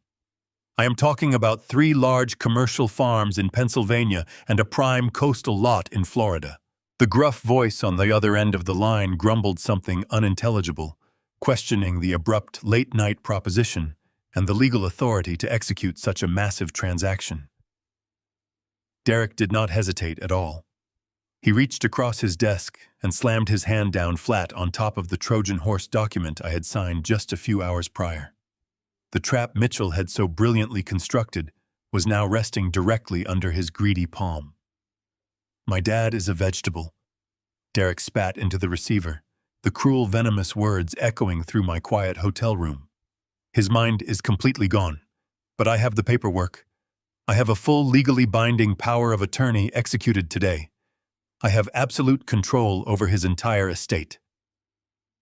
The liquidator mumbled another question, clearly asking about the timeline and the expected financial return for such a rushed sale. Derek leaned closer to the hidden microphone, his voice dropping to a harsh, feral whisper. "I want to liquidate the Pennsylvania farms for cash in 72 hours. I do not care if it is half the actual market value.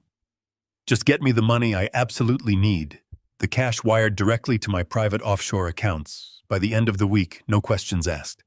I will forward all of the signed legal authorizations and property deeds to your secure server right now." The call ended abruptly. Derek tossed his phone onto the desk. He buried his face in his hands, releasing a long breath of pure relief. He believed he had just saved himself. He believed he had leveraged my father's lifelong legacy to erase his cryptocurrency debts and save his Dallas mansion from imminent bank foreclosure. He was willing to strip away his own grandfather's life of hard work for mere pennies on the dollar, all to preserve his artificial status among his superficial friends. I sat back in the dim hotel room, staring at his frozen image on my laptop screen. The unadulterated evil of his actions washed over me completely, validating every aggressive countermeasure Mitchell and I had implemented. He had willingly bitten into the poison pill with absolute enthusiasm. By initiating the liquidation of those specific out-of-state farms, using the fraudulent power of attorney, Derek had unknowingly activated the trap. He had legally converted my original cash investment into a primary lien, officially voiding his ownership of the mansion and triggering an automatic freeze on all of his financial assets. I watched my son willingly sell out his grandfather's legacy to cover his own pathetic crypto debts. But the worst is yet to come. I watched the office camera feed as Derek practically sprinted out of his study. He grabbed his keys from the kitchen counter, shouting a rushed goodbye to Monica. He claimed he had an emergency meeting with a local real estate broker to finalize the paperwork. The heavy front door slammed shut, and the powerful engine of his sports car roared to life, quickly fading into the quiet suburban night. The house was now completely silent. I switched my primary focus to the living room feed.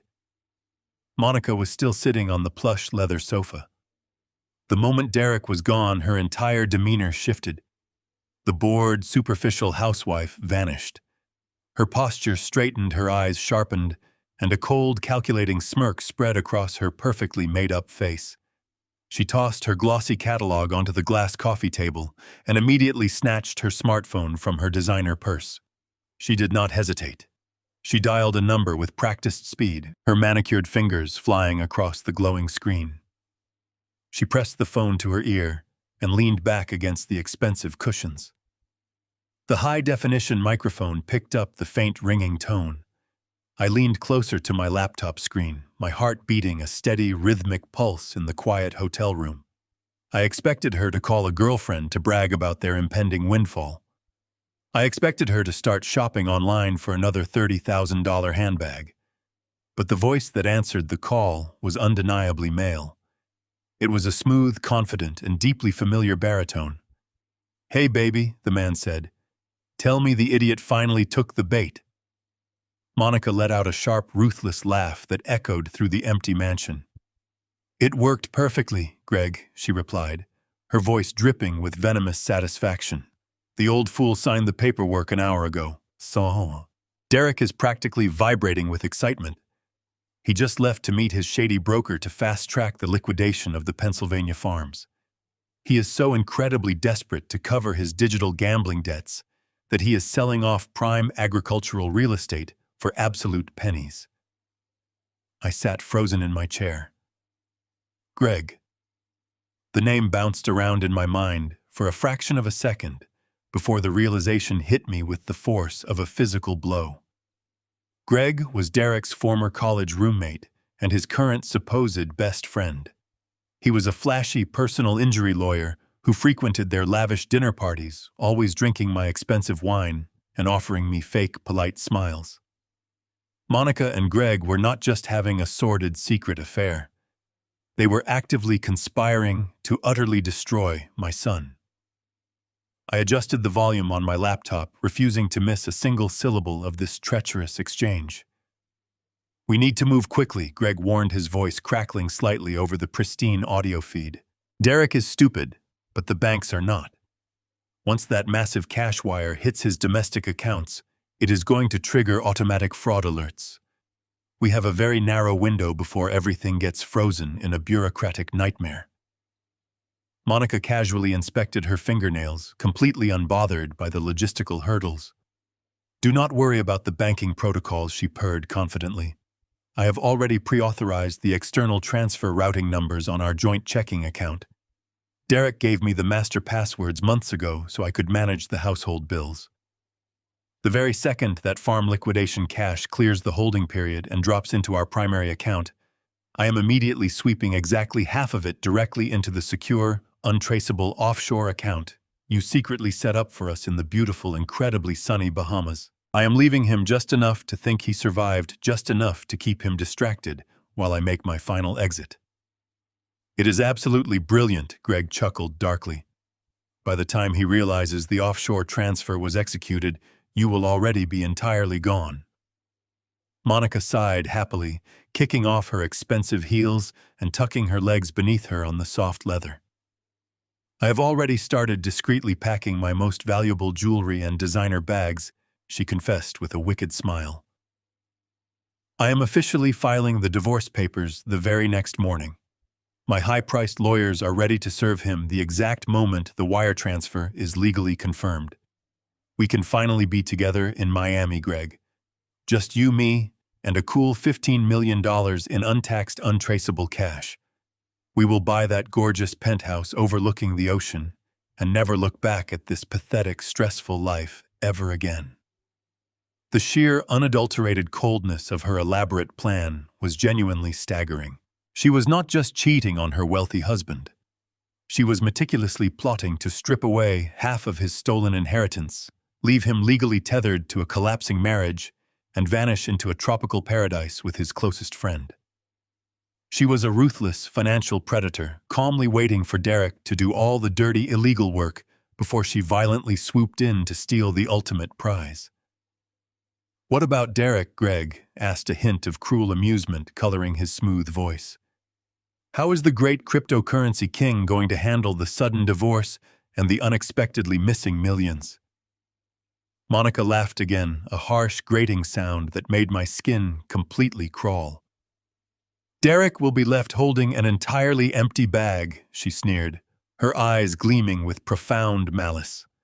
"He is going to lose absolutely everything very soon indeed. The massive bank is already actively preparing to foreclose on this ridiculous, oversized house because he abruptly stopped paying the massive home equity loan months ago. When I secretly take half the farm money, he will definitely not have enough capital to satisfy the furious secondary lender and cover his massive outstanding tax liabilities. He will be left with a completely foreclosed mansion, a thoroughly ruined credit score, and an enormous mountain of insurmountable legal bills. He will absolutely have to declare total bankruptcy and eventually move into a cheap, disgusting apartment. It is exactly what he deserves for being such a pathetic, gullible, and completely arrogant loser." And the old man, Greg, casually inquired over the phone. Monica waved her delicate hand dismissively at the empty, quiet room. "Victor is completely handled," she stated firmly, her voice devoid of any human empathy. "The heavy unauthorized tranquilizers are doing their job perfectly right now. His frail brain is slowly turning to absolute useless mush. Once the farms are officially sold and the cash is finally secured, Derek is aggressively going to use the medical records to shove him directly into a cheap, state-run nursing home. He will rot away in Shady Pines completely and utterly forgotten and sadly, drooling into a plastic cup while we are happily sipping expensive cocktails on a pristine, sun-drenched beach." I stared directly at the digital video feed, my stomach violently churning with absolute unbridled disgust. The toxic venom flowing from her mouth was genuinely breathtaking. They brutally viewed me as nothing more than an inconvenient piece of dying, useless meat. I watched her smile widely at the hidden camera, completely unaware of her impending doom. I was disgusted by her venom, but the conversation took a turn that made my blood run cold. Greg's voice hummed through the small laptop speakers, casually shifting the conversation from stolen millions to domestic logistics. He asked how she planned to handle the transition with the child once the divorce papers were officially served. Monica let out a soft, affection-laced sigh that I had never once heard her direct toward my son. "I cannot wait to get Tommy away from Derek," she murmured, her voice dripping with an eerie, genuine longing that sharply contrasted with her previous venom. "It physically makes me sick watching Derek play dad every single day when Tommy clearly has your eyes, Greg. It is suffocating living in this house pretending we are a happy little family while looking at our son and knowing the truth." Greg chuckled a low, arrogant sound of total triumph. "Are you absolutely certain the idiot will not demand a second look at the medical records?" During the divorce proceedings, Greg asked, a faint trace of caution lingering beneath his bravado. Monica laughed, a harsh, dismissive sound. "Please, Greg. Derek is completely, hopelessly blind. He is so utterly desperate to project the image of a perfect, wealthy patriarch that he will believe whatever reality I hand him. Do not worry about a thing. Derek will never figure out the initial paternity test was completely faked. I paid that clinic technician handsomely to alter the DNA results 3 years ago, and those records are permanently buried. Tommy is entirely ours. He always has been, my love." The cheap ceramic coffee mug slipped right through my trembling fingers. It hit the carpeted floor of the hotel room, with a dull, heavy thud splashing lukewarm brown liquid across my boots and the baseboard. I did not flinch. I did not move to clean up the expanding stain. I could not breathe. The oxygen in the small room seemed to instantly vanish, leaving me gasping in a terrifying, suffocating vacuum. The sheer magnitude of this new revelation was practically unfathomable. Tommy. My sweet, innocent 3-year-old grandson. The bright-eyed little boy I had spent countless hours with, pushing him on the backyard swing, reading him endless bedtime stories, and teaching him how to properly hold a baseball. The boy I had looked at with such profound pride, genuinely believing he was the beautiful continuation of the Caldwell family bloodline. My mind raced back to the day he was born, remembering the tears of joy in Derek's eyes as he held the tiny infant, proudly declaring that the family legacy was officially secure. It was all a lie. My entire family was an elaborate, meticulously constructed illusion. The financial betrayal had been a devastating blow to my pride and my wallet, but this was a fatal strike directly to my soul. Monica and Greg had not merely conspired to steal my inherited wealth and leave my son completely destitute. They had actively manipulated the very foundation of our family. They had weaponized an innocent child, using Tommy as a prop, to secure Monica's position within the wealthy Caldwell household until she was ready to spring her final devastating trap. Derek was certainly a greedy, pathetic, weak-minded fool who was entirely willing to sacrifice his own father for a quick payout. But even he did not deserve this level of profound structural cruelty. He was raising another man's child, completely unaware that his wife and his supposed best friend were laughing at his pathetic ignorance behind closed doors. I sat in the dim light of the hotel room, my hands gripping the edge of the small wooden desk. Hot, stinging tears gathered in the corners of my eyes and slowly traced down my weathered cheeks. I wept for the innocent little boy who was currently sleeping in his designer nursery, completely oblivious to the dark, toxic web of lies surrounding his very existence. He was a pawn in a vicious multi-million-dollar game of chess, a child destined to be ripped away from the only father he had ever known the exact moment the stolen money cleared the offshore accounts. I wept for the absolute destruction of my family name, for the utter desecration of the legacy my grandfather and father had worked so tirelessly to build from the ground up. Everything I thought I knew, everything I had fought to protect, was entirely corrupted. The agonizing grief washed over me in violent, crushing waves, completely paralyzing my thoughts for several long minutes. I listened to Monica and Greg casually discuss their future life in Miami, entirely unfazed by the immense human wreckage they were leaving in their wake. They talked about private preschools for Tommy and luxury yacht memberships, spending my stolen money before it had even been properly wired. Their absolute lack of human empathy was staggering. They were predators feeding on the weakness and vulnerability of others. Slowly, the hot tears drying on my face began to cool. The crushing weight of the sorrow began to instantly compress, hardening into something dense, heavy, and incredibly dangerous. The profound grief was rapidly evaporating, entirely replaced by a cold, apocalyptic fury. My sadness transformed into pure, unadulterated rage. A burning, relentless fire ignited deep within my chest, sending a surge of powerful adrenaline through my veins. The tremors in my hands completely stopped. The physical weakness I had been carefully projecting all week officially vanished. I was no longer a grieving widower or a betrayed father. I was a man standing on the edge of total destruction, armed with the undeniable truth and the absolute power to rain down absolute hellfire upon my enemies. I wiped my face with the back of my sleeve and sat up straight. The time for passive observation was over. The trap had been set, the bait had been taken, and the rats had gleefully confessed their sins directly into my hidden microphones. I had allowed them to dig their own graves, and they had enthusiastically excavated a massive, inescapable crater. There was absolutely no chance of redemption, no possibility of a peaceful, private resolution. This required total, uncompromising annihilation. They had tried to steal my wealth, my home, my freedom, and my family line. Now I was going to systematically strip away everything they held dear. I reached across the desk and picked up the encrypted burner phone. My thumb moved with rapid, flawless precision, dialing the familiar sequence of numbers. Mitchell Harding answered on the very first ring, his gruff voice immediately alert to the late hour of my call. He knew I would not contact him unless the situation had critically escalated.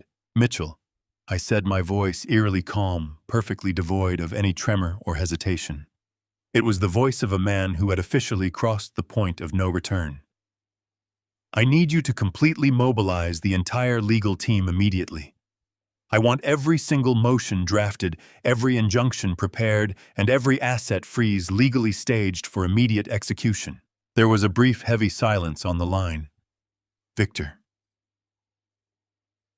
"What exactly happened here?" Mitchell asked me, sensing the shift in tone. "He signed it tonight," I replied. "Bring the police. Bring everyone." We dropped the bomb on Monday.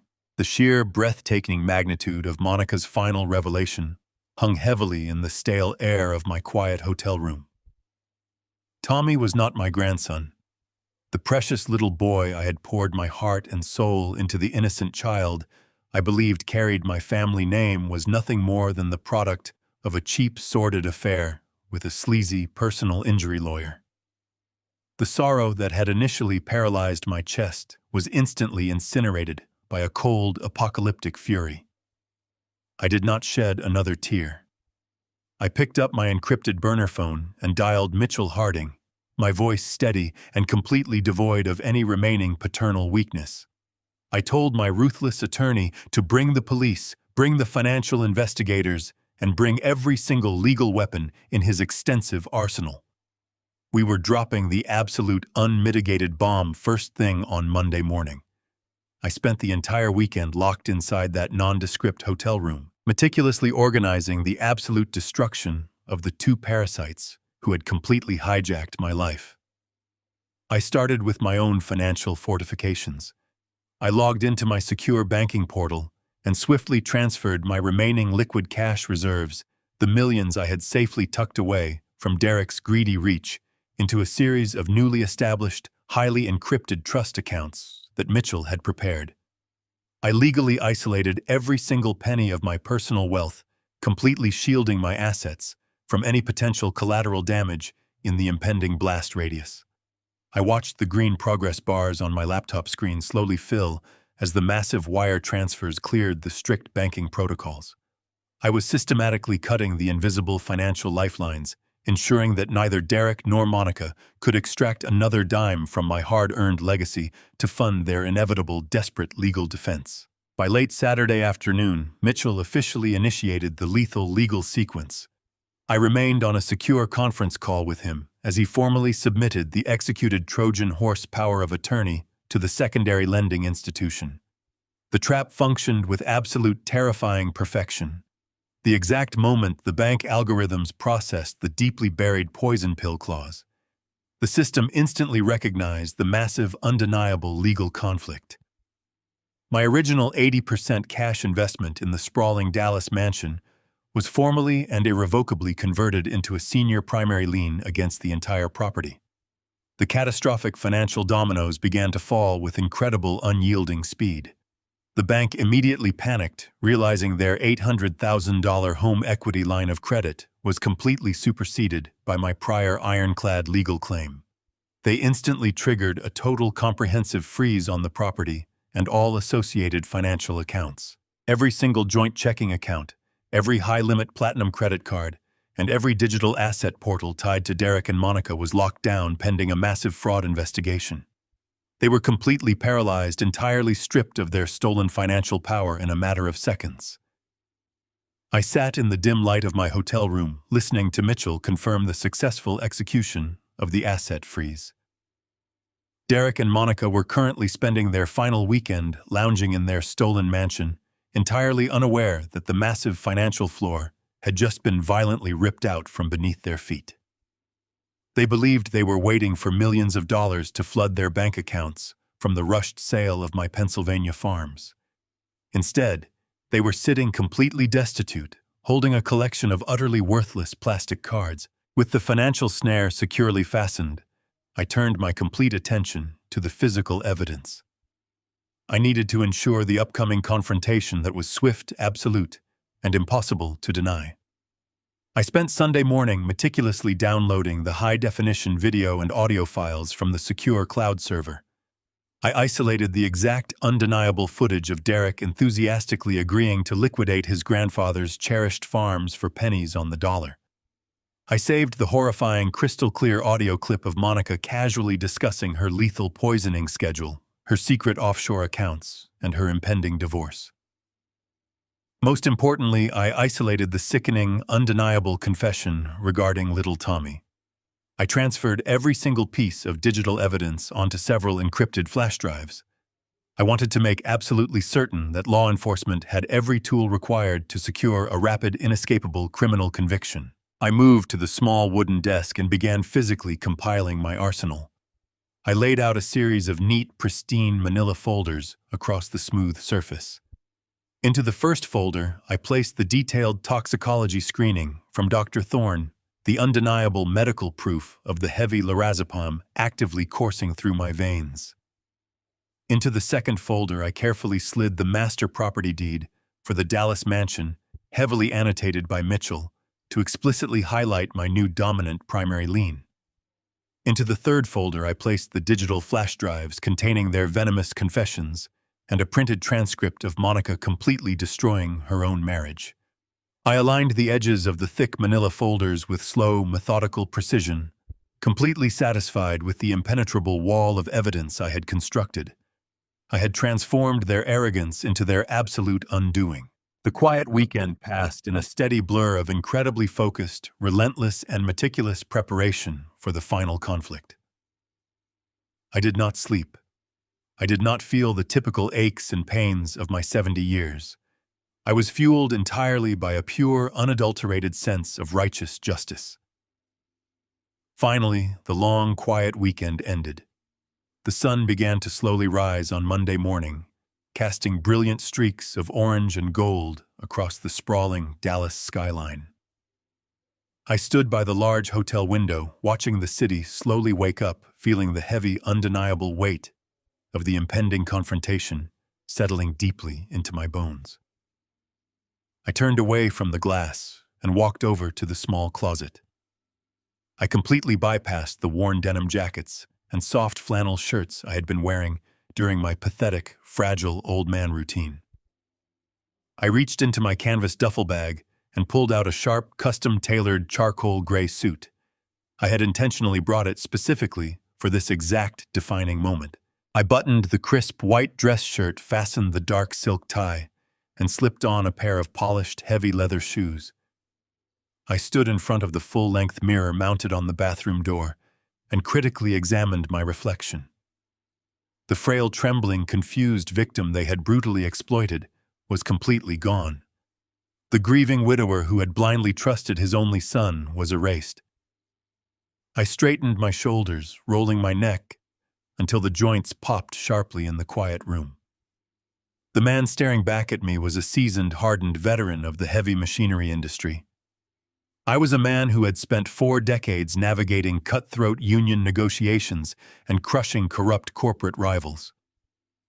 I gathered the 3 thick manila folders from the wooden desk, tucking them securely under my arm.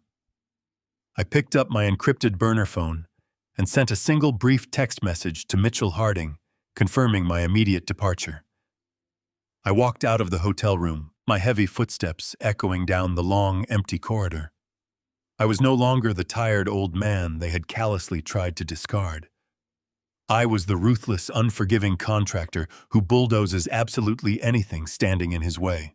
The morning sun glared off my vintage truck as I pulled into the sprawling Dallas suburb, parking discreetly near the ostentatious estate I helped finance. Mitchell Harding was already waiting for me at the corner, leaning against his sleek black sedan. He looked impeccable in a navy blue suit, clutching a thick leather briefcase holding the financial ruin of my son. Beside him stood 2 broad-shouldered, uniformed police officers. I walked up to them, my custom-tailored charcoal suit fitting like armor. Mitchell gave a sharp nod of confirmation. We began our march toward the property, our footsteps moving in unison against the paved concrete. As the estate came into view, a bitter surge of disgust tightened my chest. Sitting idle in the center of the stone driveway was a battered, cheap medical transport van. Its white paint was peeling, displaying a faded logo for an assisted living facility. Derek had wasted no time. Believing he secured the millions from my farms, he summoned this bottom-feeding service to haul his father away to a state-run facility. It was the ultimate confirmation of his profound cruelty. I felt no sorrow, only a cold drive to execute the final demolition. I marched directly up the wide stone walkway, ignoring the confused transport driver smoking by his van. I did not bother knocking. I raised my heavy leather boot and kicked the grand mahogany front doors with the devastating force of a man who spent 40 years working heavy construction. The heavy doors slammed open the expensive brass lock, shattering instantly inward. The sound echoed through the vaulted foyer like a gunshot. I strode into the sunlit living room, radiating absolute, unyielding authority. Mitchell Harding marched a step behind my right shoulder, and the 2 uniformed police officers filed in immediately behind us, their hands resting cautiously on their utility belts. The scene inside the living room froze as if someone had hit the pause button on a television remote. Derek was standing near the expensive glass coffee table, holding a stack of travel brochures. Monica was sitting on the plush leather sofa, sipping a green smoothie, wearing a silk robe and a smug expression. The second the shattered doors banged against the interior walls, Monica dropped her glass. The green liquid splattered across the imported rug, ignored. Derek spun around, his jaw dropping open in paralyzed shock. He stared at my imposing suit, my steady posture, and the complete absence of the manufactured tremor in my hands. His eyes darted frantically from my cold face to the grim expression of my attorney, and finally to the two police officers flanking the entryway. The color drained from his face, leaving him looking like a terrified, trapped animal. "Dad," Derek stammered, his voice cracking into a pathetic pitch. He took a stumbling step backward, clutching the fraudulent paperwork to his chest. "What are you doing here? You are supposed to be at the Veterans Retreat in Austin. The transport van is outside." "You are severely confused, Dad. You are having an episode. The medical team is here to take you to a safe facility where you can get the psychiatric help you need. I signed the power of attorney yesterday. Remember, I did not break my stride. I walked slowly and deliberately across the expensive rug, closing the distance between us, until I was standing mere inches away from his trembling frame. I looked down at him, my expression carved from solid granite. A cold, ruthless smirk slowly spread across my face. "I am not confused, Derek," I stated, my voice echoing with a deep, booming resonance that had commanded hundreds of men on chaotic construction sites. "But you certainly are. You were so blinded by your pathetic cryptocurrency gambling debts and your desperate, pathetic need to maintain this superficial illusion of wealth that you failed to do the one thing a competent businessman always does. You did not read the fine print." Derek swallowed hard, his eyes widening in mounting panic. He looked down at the documents clutched in his sweaty hands, then back up at my unforgiving gaze. "What are you talking about?" he whispered, his voice trembling uncontrollably. "I have total control. I signed the documents. I authorized the immediate sale of the Pennsylvania properties last night." "You authorized absolutely nothing," I countered, my tone slicing through his pathetic bravado like a razor. "You triggered a trap designed specifically for a greedy, disloyal fool. The power of attorney you so eagerly signed was not a surrender of my assets. It was a highly sophisticated, legally binding financial snare. You did not take my money, Derek. You legally signed away everything you thought you owned." Monica suddenly sprang up from the sofa, her face contorted in a mask of panic and fury. "You cannot do this," she shrieked, pointing a manicured finger at me. "We are legally married. This is our home. We are the masters of this estate.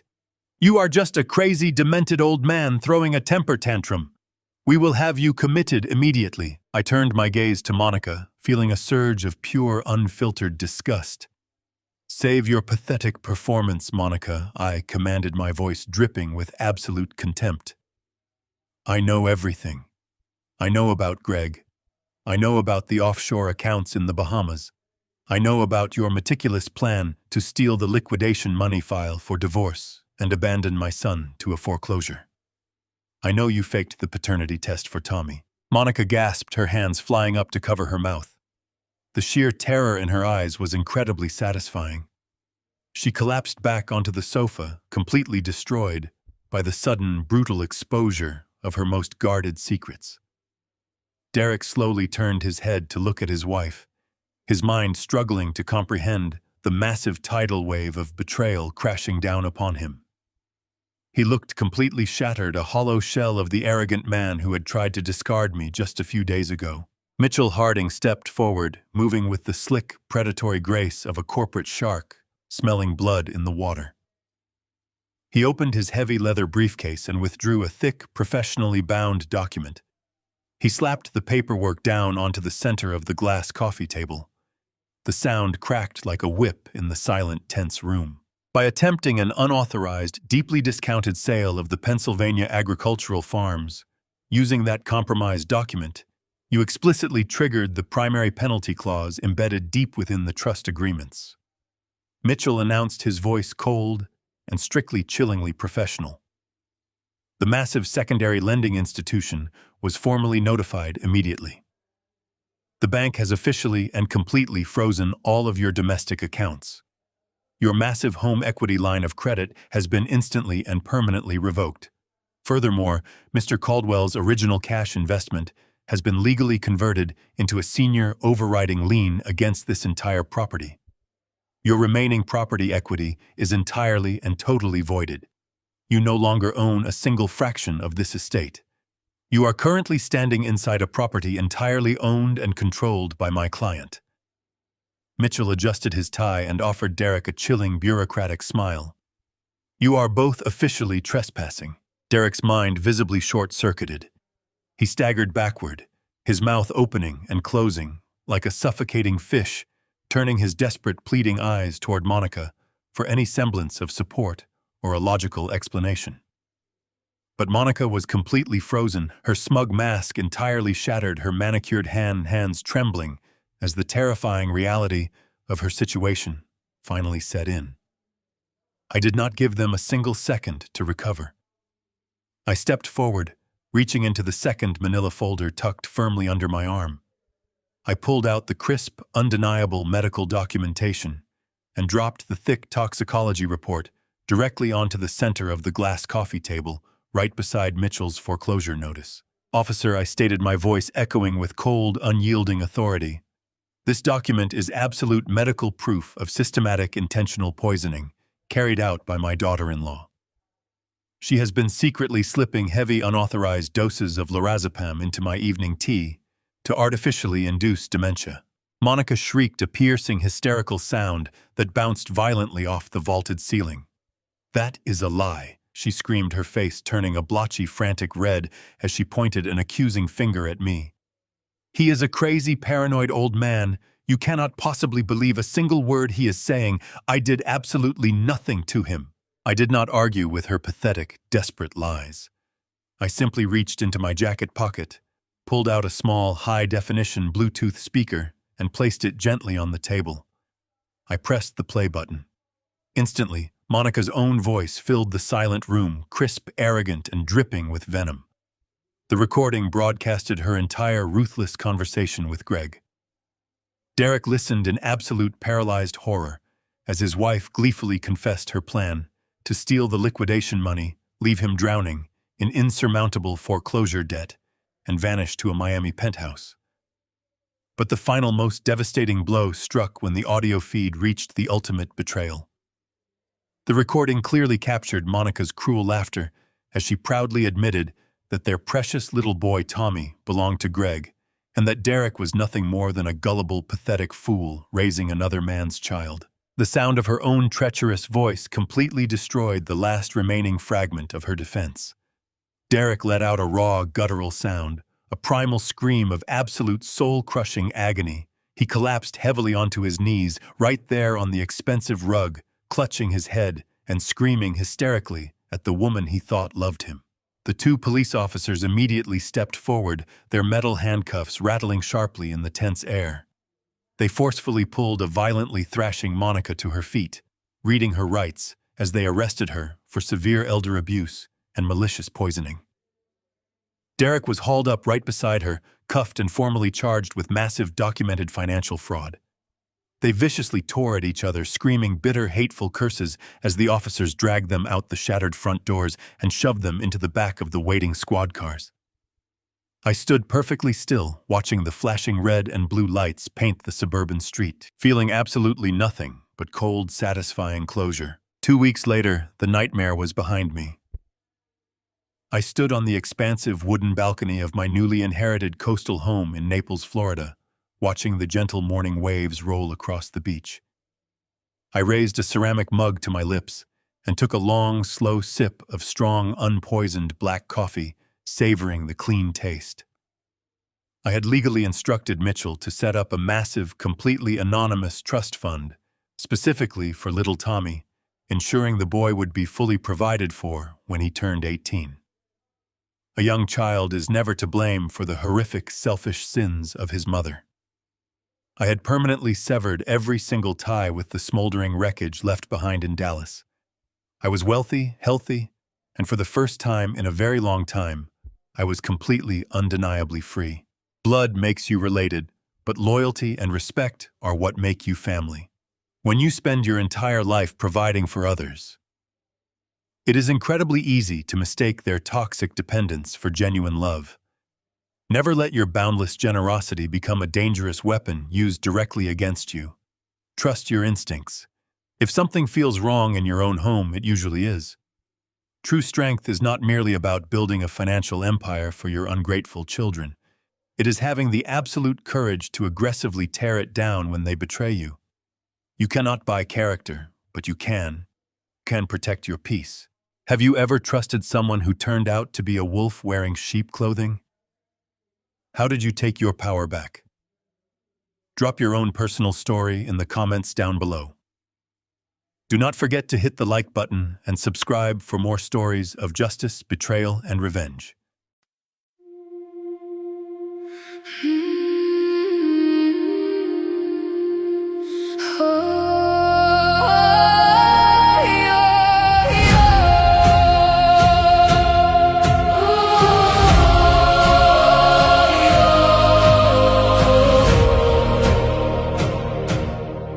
I used to ride upon your shoulders, thinking you could touch the sky. Every road felt less uncertain when I saw the world through your eyes. You were stronger than the mountains, taller than the northern pines. And when the winter winds were coming, you would stand between them and I. Time kept moving like the river, years slipped slowly out to sea. But no matter where life took me, you were always part of me. I am my father's daughter, in every step I take, in every time I choose to stand. When it's easier to break, I carry your courage in my heart, your fire inside my soul. And though the years keep moving on, your love still leads me home.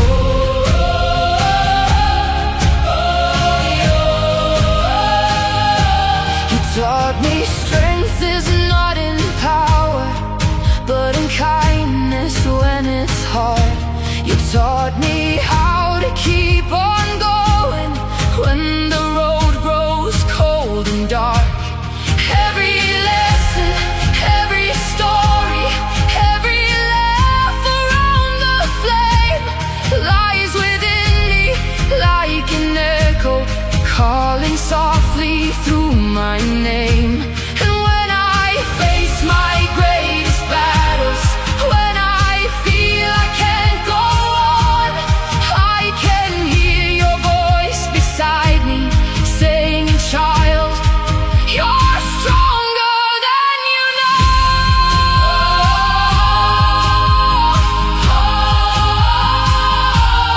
I am my father's daughter, in every step I take, in every time I choose to stand. When it's easier to break, I carry your courage in my heart, your fire inside my soul. And though the years keep moving on, your love still leads me home.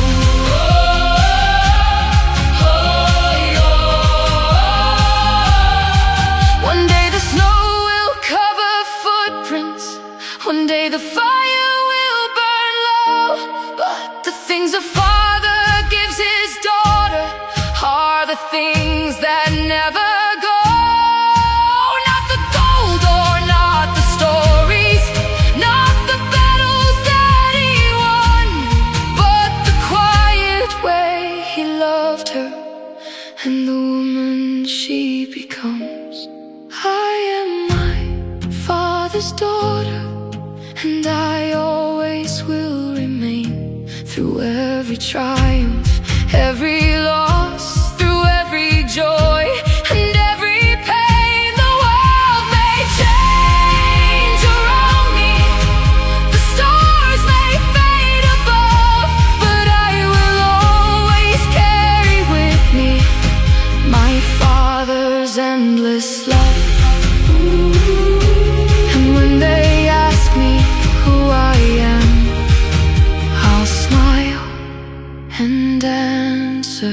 softly.